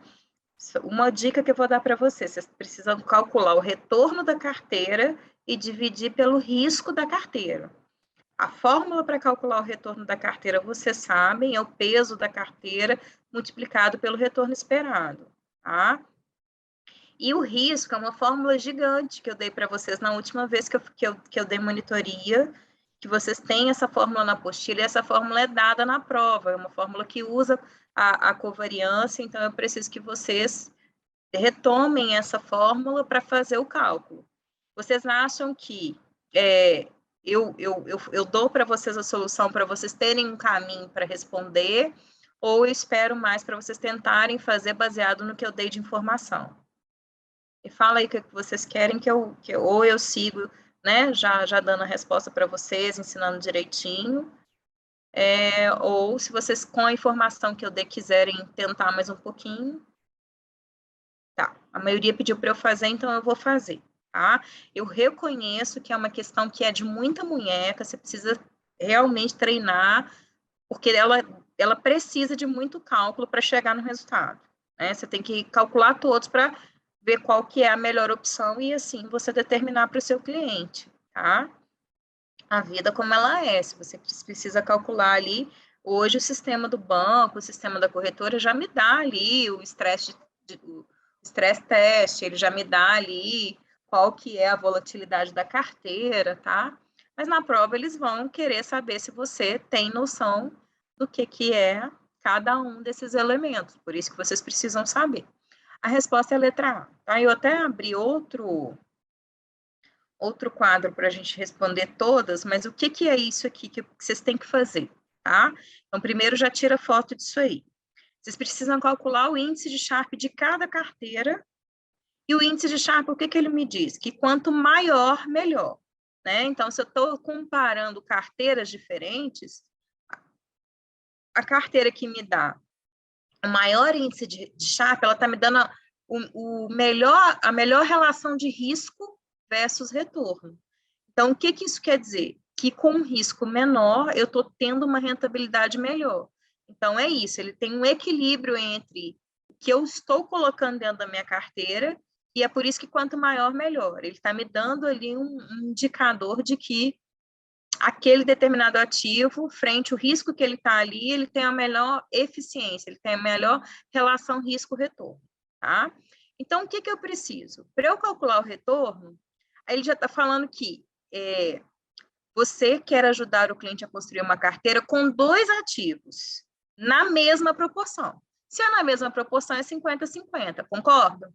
Esse é a primeira interpretação que vocês têm que fazer desse exercício. O investidor escolheu o primeiro ativo com retorno esperado de 8. Então, se é 8 e é 50%, quanto que vai entrar desses 8% na carteira? 4, concorda? E o restante vai ser as opções abaixo, que vai determinar para você qual que é o retorno. E o risco de 3%. Então, a gente calcula separado, tá? O retorno fica na parte de cima, o risco fica embaixo, dividindo um por outro, eu acho o Sharpe da carteira. qual o Sharp maior é o indicador que eu preciso. Então, eu tenho que fazer esse cálculo para todas as letras para eu conseguir chegar no resultado, tá? Então, o retorno é o peso.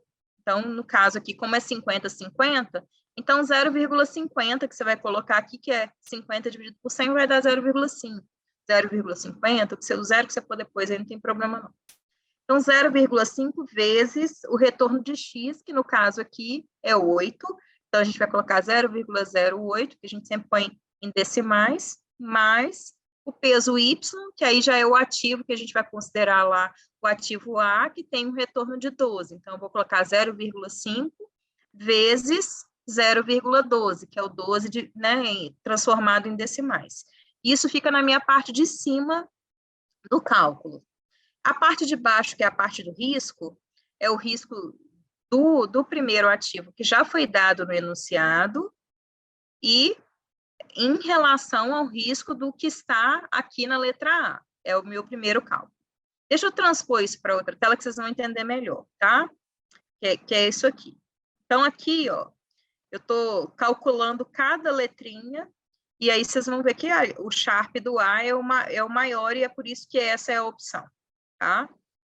Então, olha aqui, o retorno do A é 0,5, que é o peso que eu tenho do ativo a 8%, mais 0,5, que é o peso do ativo que eu tenho a 12%, tá? Então, lá em cima, metade de 8 é 4, metade de 12 é 6, então dá 10%. 0,100, 0,10 é a mesma coisa, tá? O 10% em decimal é 0,10, 0,100, é o que eu quiser colocar depois aqui, não faz diferença depois do 1 aqui, não. Eu só coloquei 100 para ficar com a mesma quantidade de casa decimal do de baixo. No risco, tá vendo? A fórmula do risco é essa fórmula aqui, ó, tá? Que eu transpus para lá. Então, é o peso vezes o risco do primeiro ativo ao quadrado, mais o peso do segundo ativo, vezes o risco ao quadrado, mais 2 vezes o peso de x, vezes o peso de y na carteira, vezes a covariância que foi dada lá no exercício, tá? Então, transpondo isso para cá, o que que é? No primeiro lá, o que que eu estou dizendo?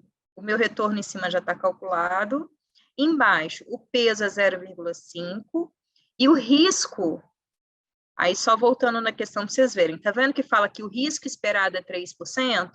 Então, eu estou trazendo esse risco de 3% para cá, sendo que metade da carteira tem um risco de 3%. Então, eu vou pegar 0,5, que é o peso do risco nessa carteira, multiplicar por 0,03, porque eu sempre vou colocar em decimal, e aí essa multiplicação eu levo ao quadrado, tá? Isso eu trouxe da fórmula, a fórmula é assim, tá? Beleza. Mas o peso do segundo ativo, e que esse segundo ativo eu tirei do exercício, da letra A lá. Na letra A ele fala que esse ativo tem 6% de risco. Então, se o peso dele é a outra metade, então eu vou colocar 0,5 vezes 0,06, que são 6% de risco, que está desenhando para mim lá na letra A. Eu estou colocando ele em decimal também, então vai ser 0,5 vezes 0,06 ao quadrado também, tá? E depois que eu achar o resultado desses dois, eles são somados. Mais 2 vezes o peso de A e o peso de X e o peso de Y, tá vendo? Eles são iguais, porque é 50%, 50%. Então, vai ser 2 vezes meio, né? 2 vezes 0,5, vezes 0,5, vezes a covariância, que foi dada lá no exercício. Lá na hora que você volta, aqui, ó, ele está me dando a covariância de 0,02.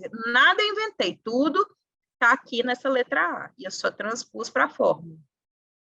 Quando eu faço esse cálculo aqui, eu tenho que, depois que eu faço esse cálculo aqui, primeiro eu faço o que está entre parênteses, né? Então, eu vou fazer a multiplicação, depois eu elevo, aí depois eu vou somar o resultado desse primeiro parêntese com o resultado do segundo parêntese, depois eu vou fazer a multiplicação e somar com o resultado dessas duas somas e tirar a raiz quadrada. Aí eu vou chegar nesse resultado. Eu vou fazer uma letrinha com vocês mas os outros eu quero que vocês façam em casa até para vocês treinarem, tá? Mas eu acho importante eu fazer na HP com vocês, para vocês saberem como que vocês vão colocar isso na HP. O fato é o seguinte, gente, então vocês vão fazer isso para todas as letras. O certo de fazer esse exercício é assim. Mas eu concordo com vocês que às vezes é um pouco trabalhoso você fazer tantos exercícios, tantas contas assim durante o exercício. E o que vocês precisam ter em mente é que nem sempre é necessário fazer todas as contas. Alguns dados aqui se repetem, tá? Então, se você pegar a parte de baixo aqui, do risco do exemplo A, tá vendo que ele é idêntico ao exemplo C? Por quê? Porque na hora que você volta na questão, ele fala que o ativo A com retorno esperado de 12 e risco de 6. O risco 6 é o mesmo risco lá do C. Se os riscos são iguais e na carteira também os riscos são iguais, então o resultado e a correlação, a covariância das duas são iguais, o resultado vai ser igual, concorda? Então, se eu tenho duas covariâncias iguais e dois riscos iguais, tanto aqui embaixo como aqui em cima, então, se eu tenho uma que está me dando retorno de 12 e outra que está me dando retorno de 10, qual que é melhor? A que está me dando retorno melhor, não é? Então, essa letra C eu não preciso nem calcular, porque ela mesmo, como tudo é igual e o risco da letra E é maior do que o retorno da letra E é maior do que o da letra C, a letra C eu não preciso calcular, concordam? Ela já está me indicando que ela é melhor, porque tudo é igual e o retorno é maior. Então, essa letra A é melhor que a C, então eu já elimino, eu não preciso calcular ela, tá? Aí, Ana, eu vou atrás de mais, aí a gente vai atrás de mais semelhanças, tá? Tá vendo que a B, a covariância é igual à covariância da D? Beleza, elas são iguais, só na covariância, porque o risco esperado é maior na D do que na B, tá? O risco esperado é maior na D. E tá vendo que o retorno dela é menor? Para que eu vou calcular algo que está me dando um retorno menor com um risco maior? Eu quero o contrário, eu quero um risco maior com um retorno menor. Então, da B para D também, para que eu vou calcular algo que não faz sentido na minha carteira se eu estou agregando mais risco com retorno menor? Então, você elimina a D também. Então, essas duas aqui já não são boas, já me dão um indicativo de que não são boas respostas. E se a gente aprofundar um pouquinho mais, na hora que eu pego a B, tá vendo que ela é idêntica no começo aqui a A, né? E a covariância dela é maior. Se eu tenho no denominador um número maior, na hora que eu vou lá na fórmula, tá vendo que a covariância, ela multiplica os pesos e multiplica, tudo aqui está igual. Só a covariância no final que é maior. O que eu estou querendo dizer aqui? Quando eu multiplico por um número maior, o meu denominador em cima vai dar algo maior ou menor. Então, teoricamente, nem a B eu precisaria calcular, né? É lógico que se aqui eu tenho um denominador maior, o meu resultado aqui vai ser menor. Então, não precisaria calcular nenhuma das três. A gente já mata ela só com um olhar mais criterioso. Mas eu acho importante vocês fazerem os cálculos para vocês dominarem, ter esse olhar clínico de compreenderem que quanto maior o meu denominador, menor eu vou ter um número ali de resultado. Né? Quando eu tenho duas variáveis idênticas, o que isso interfere lá? O que eu tenho que observar? Então, o treino que vai trazer essa excelência para vocês. Se vocês não compreenderem, não treinarem esse cálculo, vocês jamais vão conseguir bater um olho numa questão dessa e ter essas conclusões que eu tive com vocês aqui agora. Tá? Então, é importante que vocês façam treino. Tá? O índice de Sharpe, ele é sempre o retorno dividido pelo risco. Tá? Na hora que a gente fala que é uma relação de risco e retorno, tá? Mas para calcular é retorno dividido pelo risco sempre, tá? Na hora que você pega, na verdade, a fórmula do Sharpe é o retorno de mercado menos o retorno do ativo livre de risco dividido pelo risco da carteira, tá? Então, você sempre vai pegar o retorno de mercado menos o retorno do ativo livre de risco dividido pelo risco da carteira, tá? É sempre isso. Então, o que ele traz de resultado é uma melhor relação de risco versus retorno. É sempre isso que a gente fala mas o cálculo é feito o retorno dividido pelo risco, tá?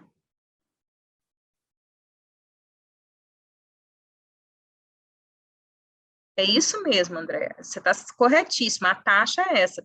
Só que eu não tenho a taxa livre de risco aqui, eu só tenho a taxa do ativo, tá? Então, ela não vai fazer diferença no meu cálculo. Né? A gente vai dividir pelo desvio padrão. O desvio padrão é a mesma coisa que risco.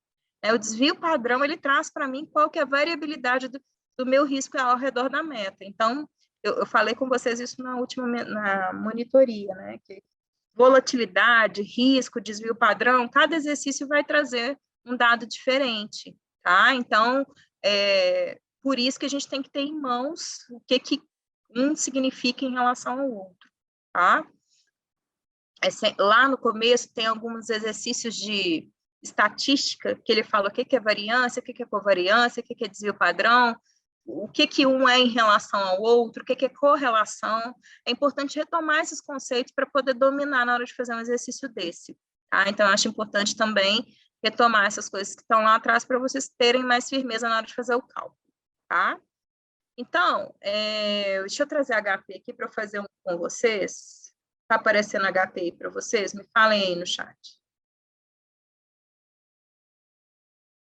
Pessoal, chega, eu estava sozinha aqui, todo mundo já tinha me abandonado. Já está acabando, gente. Está acabando. Sei que trazer uma questão assim mais pesada no final do dia, numa terça-feira de carnaval, pode ser algo. Mas quem ficar comigo até o final tem certeza que vai ser recompensado. Né? A gente que faz o esforço além da medida aí é que sempre tem mais sucesso na vida. Então, estou junto com vocês, ninguém larga a mão de ninguém, vamos em frente. Então, vamos lá. Calculando a parte de cima, tá? Então, não tem mistério, né? Você vai pegar metade, 0,5, né? 0,08 vezes. Vou guardar aqui no Enter. Vou pegar 0,5, que é metade da outra parte da taxa. 0,12, que eu já dividi ela por 100, né? Vezes, na hora que eu somo, 0,100, tá? Aqui 0.000, que está com 4 casas decimais, e aqui eu pus com 3. Certinho? Essa parte tá facinha demais, né? Então, vamos lá. A outra parte, como que eu calculo? 0,5, Enter, 0,03, vezes 2, elevo. Tá? Guardo no MHP, no Enter, 0,5. 0,06 vezes 2, elevo e somo. Guardo no MHP. Aí eu vou fazer essa parte toda de multiplicação aqui, que vai ser 2, Enter, 0,5 vezes 0,5 de novo, que é 50, 50, vezes, e vou pegar a covariância, 0,002 vezes, tá? Vou somar com o que já estava guardado lá no meu Enter, e vou tirar a raiz quadrada, G, e pego lá a raiz. Tá vendo? 0,046. Aqui tá sobrando 1, porque eu fiz com 3 casas decimais, e aqui na HP tá com 4, tá? Então, se fosse arredondar, ia dar os mesmos 0,046. 0 HP, né? Faço um F-reg aqui. Então, eu vou pegar 0,100, entra, 0,046, divide. Quando eu faço isso, eu acho os 2,17, né? 2,174, arredondando, que é justamente o Sharp desse primeiro modelo, desse exemplo A. Então, fica de para casa para vocês fazer do B, fazer do C, fazer do D, e fica também um exercício de tirar essas conclusões que eu tirei, de achar semelhanças. Olha, se eu tenho o mesmo risco e o meu retorno está maior, né, o que é melhor nesse caso, né? Eu tenho uma carteira que está com risco maior, um retorno menor, não preciso nem calcular isso. Então, é importante vocês terem essa visão crítica nesse tipo de exercício e com o treino, vocês acabam conseguindo ter esse olhar um pouco mais crítico e eliminar alguns cálculos aí para vocês ganharem agilidade na prova, combinado? Conseguiram tirar a foto aí do quadro? Eu acho importante vocês printarem essa tela, porque isso aqui vale ouro para vocês, ó. Dominando isso aqui, vocês vão fazer depois qualquer exercício desse estilo, tá? Então, é importante ter o quadro para vocês depois, né, se fizer alguma conta errada, vocês saberem como que eu fiz, tá? E o Davi depois também vai disponibilizar essa aula, então vocês conseguem acompanhar o passo a passo do jeito que eu fiz na HP. Combinado? Deixa eu ir para a próxima, então. Vamos lá, hein? Nós temos 15 minutos e temos 3 questões, então acho que dá tempo de terminar. À medida que vocês forem respondendo, vão me dando um ok aqui no bate-papo. A maioria respondeu. Eu acho que essa questão é uma questão realmente, né, um pouco mais complicada, se você não tem a noção do conceito do que é o índice de Sharpe, né? Como eu disse para vocês, é uma relação de risco versus retorno. E se a gente está calculando algo que tem essa relação de risco e retorno, ele não pode dar negativo, tá? E aí eu vou mostrar para vocês conceitualmente por que não pode dar negativo. A letra certa é C, né? Porque não se pode comparar fundos com índice de Sharpe negativo. Ele não pode ser negativo porque o retorno tem que ser maior que a taxa livre de risco. Então, se o retorno não dá minimamente a taxa livre de risco, então não posso considerar esses ativos na hora de tomar minha decisão, tá? Então, porque na fórmula ele fala que é o retorno do ativo menos a taxa livre de risco dividido pelo desvio padrão, né, que é o risco ali da carteira. Então, é por isso que eu nunca posso considerar um desvio padrão negativo, um índice de Sharpe negativo. Tá? Se ele não está dando nem a taxa livre de risco, ele não pode ser considerado aqui no meu cálculo, por isso que não pode ser negativo, tá bom? Bora para mais uma. Questão conceitual misturado com um pouquinho de cálculo aí, que nem precisa fazer o cálculo na verdade, só precisa entender como isso funciona. A maioria respondeu, vou para responder junto com vocês aqui para a gente ir para a próxima. Acho que vocês veem no meu semblante quando vocês estão acertando, né? Eu acho que eu fico feliz. Deixa eu voltar aqui, que tem gente me pedindo para tirar a foto do último quadrinho, rapidinho aqui. Prontinho. O conjunto de instituições financeiras fazem parte do Sistema Financeiro Nacional. Entre as instituições existem os bancos. Para o investidor que deseja investir em um banco e procura a alternativa mais segura possível, deveria optar por Banco A, com índice de Basileia de 16%, Banco B, com índice de Basileia de 8%, Banco C, com índice de Basileia de 11%, e Banco D, com índice de Basileia de 6%. Ana de Deus, o que é esse tal de Basileia? Tá? Então, esse índice foi criado porque para determinar o grau de alavancagem dos bancos, né? Então, os bancos, se eles emprestarem além do que eles têm de ativo real, e houver uma corrida ali para recebimento, né, devido a uma crise, alguma eventualidade, a gente está tendo aí um momento aí até de conflito, de guerra, nesses momentos pode ter uma corrida de várias pessoas querendo resgatar o que elas colocaram no banco. E a gente sabe que os bancos normalmente emprestam bem mais do que eles, né, captam. Então, foi determinada uma regra para saber ali o grau de solidez das instituições, né? Então, ele é usado para indicar a proporção entre o dinheiro do banco e o dinheiro que ele deve para outras entidades e pessoas. Sendo assim, ele serve como um dado importante na análise da saúde financeira de uma instituição, tá?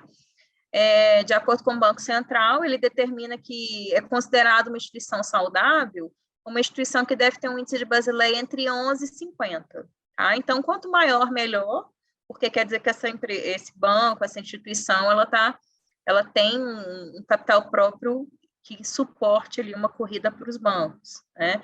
E aí, dentre as opções, quando tiver uma questão assim, a gente sempre vai selecionar o que tem um maior índice de Basileia, que seria aí essa de 16%. Por isso que ela é a melhor opção, tá?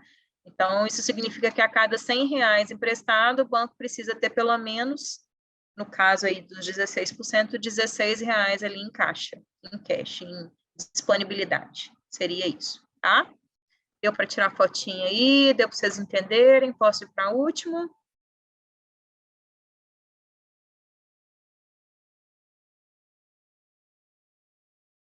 Ótimo. Vamos para a próxima. Vamos para a próxima.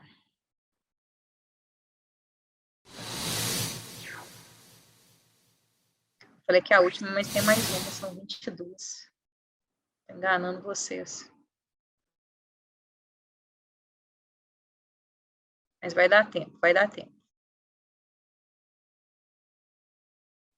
Vamos lá, pessoal. Penúltima questão. O indicador utilizado para comparar o desempenho de uma carteira de investimentos e que relaciona o risco dos ativos com o risco sistemático da carteira é... Para acertar essa questão, você tem que saber a diferença de risco sistemático para risco não sistemático. O risco sistemático é aquele que não é possível diversificar, não é uma diversificação de carteira que faz você eliminar o risco sistemático. Ao passo que o risco não sistemático, ele é diversificável, tá? Então, o Sharpe, ele traz para mim um risco não sistemático, que a gente consegue... Você lembra o exercício que a gente fez, aquele grandão lá, que eu falei para vocês treinarem em casa? Ali eu estou vendo uma carteira que seja mais diversificável possível para que o meu cliente diminua o risco dele, o risco não sistemático, que é o risco diversificável. Agora, aqui, ele está falando, ele está me perguntando um risco sistemático, que é um risco que não é possível diversificar através dos ativos da carteira, tá? E o que seria isso, Ana? Um risco sistemático que não é diversificável. Lembra aquela crise do subprime que aconteceu lá nos Estados Unidos, no mercado lá de títulos de imóveis, que o mercado imobiliário americano entrou em colapso, porque eles faziam várias hipotecas do mesmo imóvel e descobriram que os títulos eram títulos podres, que as pessoas foram fazendo ali, criou uma crise no mercado imobiliário americano. Esse tipo de risco a gente não tem como eliminar, porque é um risco sistemático, o sistema inteiro sofreu com aquilo, então não é uma diversificação de carteira que vai eliminar o risco sistemático, tá? Então, só para vocês terem aí uma diferença do que é o risco sistemático do risco não sistemático, tá? E é por isso que essa questão, a certa é o índice de Treynor, porque ele traz para você o risco sistemático da carteira, tá? Que é o risco que não é diversificável. Por quê? Ele está baseando no beta, tá? Ele está calculando ele retorno da carteira menos a taxa livre de risco dividido pelo beta, que é justamente o risco sistemático, que é um risco que não é eliminado com diversificação. Conseguiram entender? Alguma dúvida? É isso, tá? Se vocês tiverem dúvida, Davi tem uma aula ótima sobre risco sistemático e risco não sistemático. Quando a gente pensa em risco sistemático, pensa naquele tio seu sistemático, conservador, que não está apto a fazer nenhum tipo de diversificação na vida dele, de mudar nenhum tipo de pensamento em virtude de outras pessoas. Então, ele não está disposto a diversificar seus pensamentos. Então, ele é uma pessoa sistemática, ele tem um sistema próprio. Então, não tem como diversificar o pensamento dessa pessoa. Ao passo que a pessoa, quando ela é mais aberta, ela não é sistemática, ela está apta à diversificação, tá? Então, é um esqueminha que a gente utiliza aí para poder fixar esse conteúdo e ficar mais fácil, tá? Agora, sim, realmente a última questão, tá, gente? Prometo. Agora eu gostei da agilidade dessa turma. Só falar que a última, ó, responderam rapidinho. Então, vamos lá. Quando os investidores definem um preço de uma ação para comprarem, estão se baseando na heurística de... A maioria acertou, acho que teve só um caso que não acertou. Heurística, quando você vai fazendo os exercícios, você acaba conseguindo... Só de bater o olho, na hora que você fala ali de definição de um preço, quando a pessoa está ancorando a um número específico, quando ela só, fica baseada em determinado preço, você já sabe que é uma questão de ancoragem, Então, ela refere-se à elevada relevância dada a uma informação inicial. Eu posso falar com o cliente assim, olha, a ação da Vale chegou a R$ 120 em determinado momento. Aí ele fica tendencioso a achar que ele só vai poder vender a ação da Vale quando ela voltar a custar R$ 120. E às vezes esse cliente, né, se ancora aquele papel, fica com aquele papel até ad eterno e às vezes não muda estratégia, não aceita diversificar, se apegando ao fato de que eu falei com ele que um dia esse papel custou 120. Né? Então ele ancora nesse valor e não abre mão dele. Então, né, esse viés comportamental aí é algo que às vezes atrapalha um cliente que tem uma tendência de achar que as coisas vão, né, se replicar no futuro o que aconteceu no passado e muitas das vezes assim, acaba tomando decisões equivocadas por ancorar o pensamento em algo que não vai se replicar. Eu acho que é isso, pessoal. Ixi, tem mais uma. Meu Deus do céu, vocês vão me bater. Dá tempo. 2 minutos. Vamos lá, rapidinho. Vocês estão tão fera que tá vendo? Nem precisa nem de 2 minutos, não. Em 1 minuto vocês responderam. Então, vamos lá. Certos indivíduos trocam com muita frequência seus investimentos em ações, incorrendo em custos de corretagem que corroem sua rentabilidade, o que resulta, no final, em um retorno menor do que aqueles que mantêm sua carteira estável por mais tempo. Esse comportamento em finanças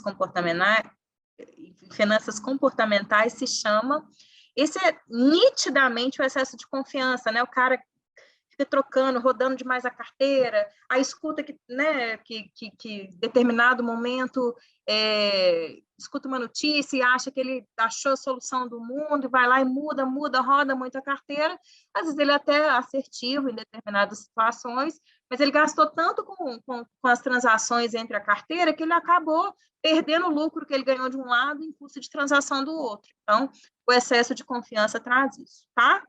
Gente, eu acho que não tem mais questão, não tem mais, acabou, tá? Tem gente me pedindo para voltar no gabarito da A20, porque quer tirar aqui uma foto, eu vou voltar aqui só para isso, mas vocês já estão liberados. Muito obrigada pela companhia, pela paciência, por estarem aqui presentes até esse horário, né? Parabéns pela dedicação, pelo esforço, acho que isso ganha o jogo na vida de vocês. E em breve, assim que tiver uma oportunidade, estarei aqui para dar aula para vocês, que eu gosto bastante, é uma forma que eu tenho de reforçar tudo que eu aprendo no dia a dia com os meus clientes, e vocês me dão um feedback aqui, eu gosto de saber se eu estou conseguindo me fazer entender, porque isso é muito relevante na minha carreira também. Eu acho que um cliente investidor, ele toma boas decisões se ele está sabendo o que ele está levando, então é isso que eu tenho como uma premissa, como um propósito para mim. Então, se vocês estão entendendo o que eu estou explicando, eu fico muito feliz, muito obrigada pelos feedbacks, tá? E estamos juntos, torço muito pelo sucesso de vocês, quem está com prova marcada já, né, brilhem, façam o que vocês têm de melhor, não deixem o nervosismo tomar conta, sei que isso é difícil, sei que é complicado, já passei por tudo que vocês passaram, mas pensem que essa dedicação ela vai ser recompensada, né, e pensem assim, que é tão gostoso você se dedicar e depois ter ali, né, a certificação na sua mão. Isso é um divisor de água na carreira de vocês são vistos pelo mercado de forma diferente.